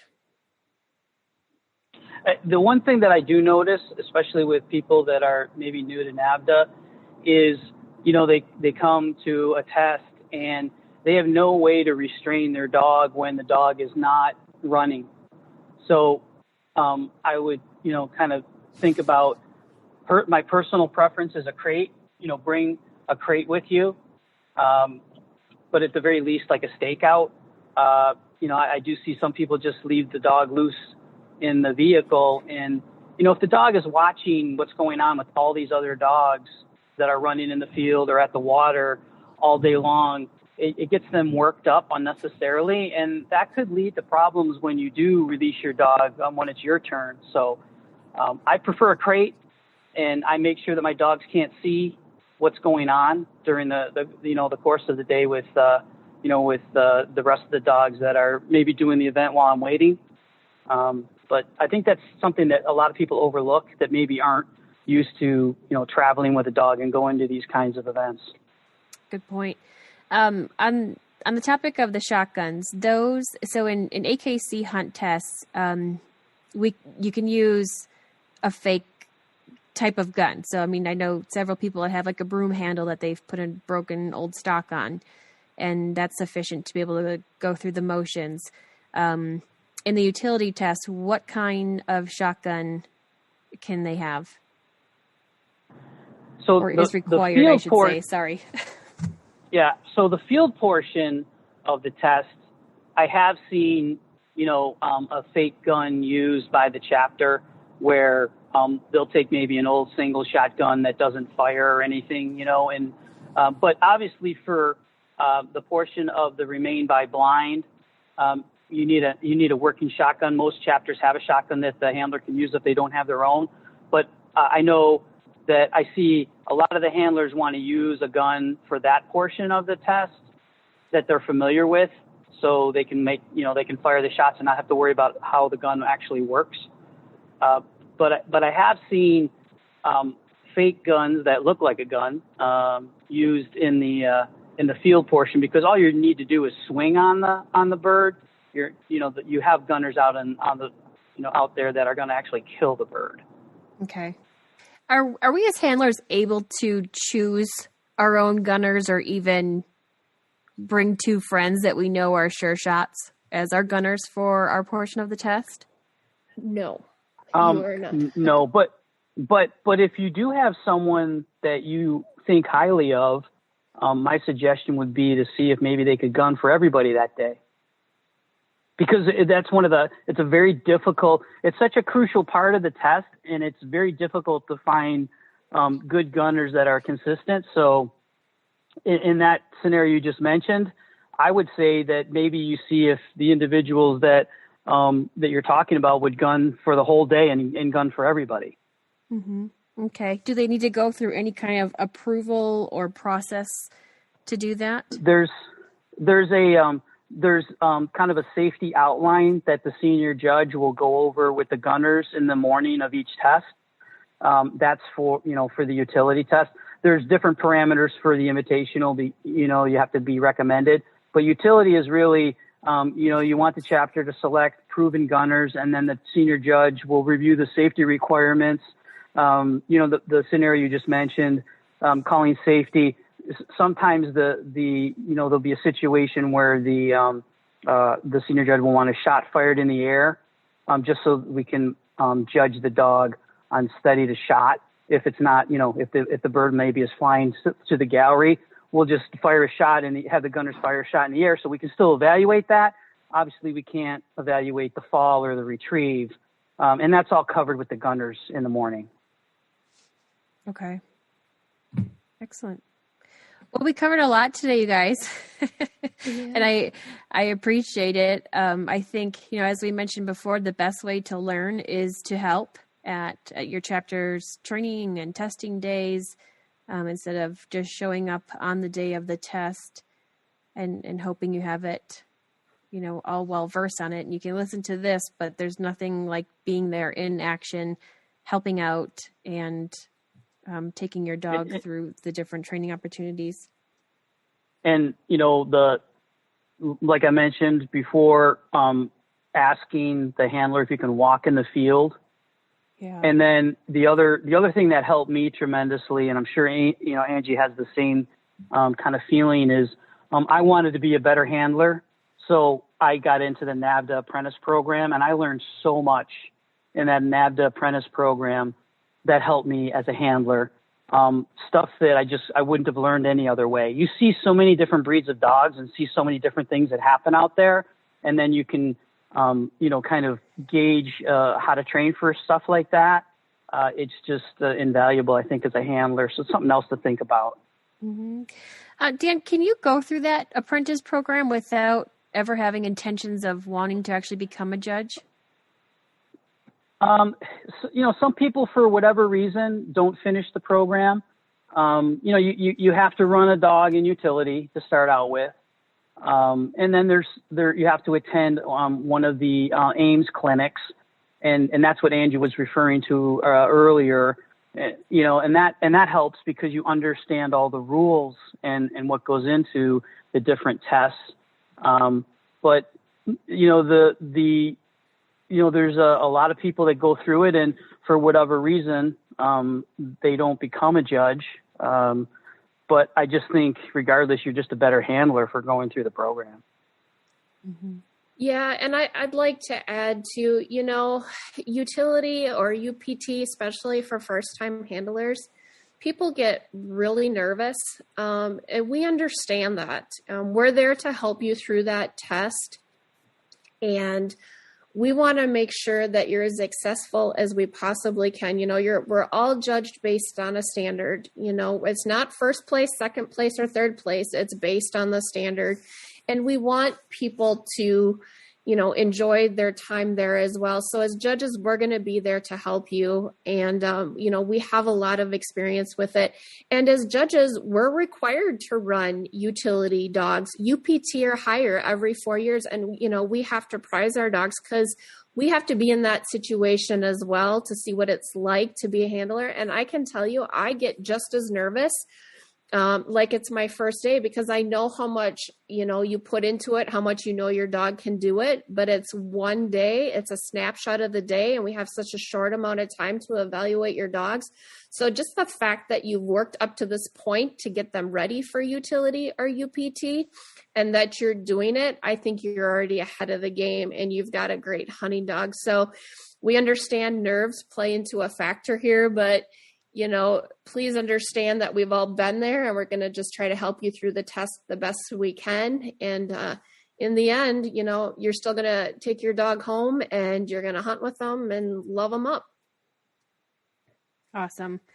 Well, thank you guys. And like Dan mentioned, the utility video is hopefully on the way.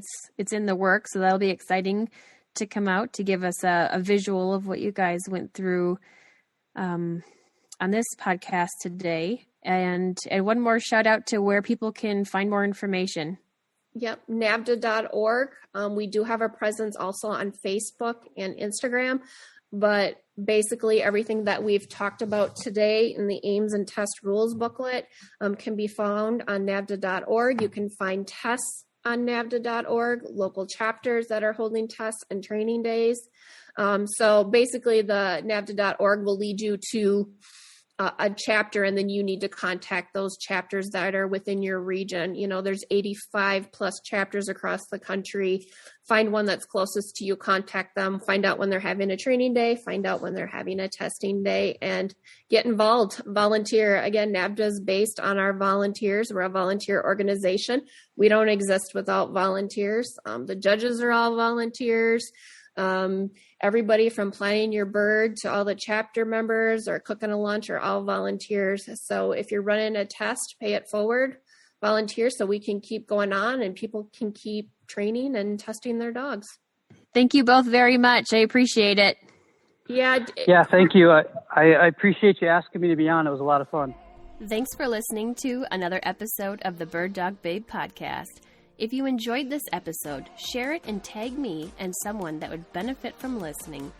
Please help me out by giving the podcast a rating and review on whichever platform you're listening from, and hit subscribe so you don't miss an episode. Be sure to join me on Instagram, Facebook, and YouTube. And if you're interested in some Bird Dog Babe swag or gear that I rely on, be sure to check out the store on thebirddogbabe.com. And most importantly, don't forget to support the organizations that are working hard to conserve the birds you're chasing after and the public lands in which you hunt.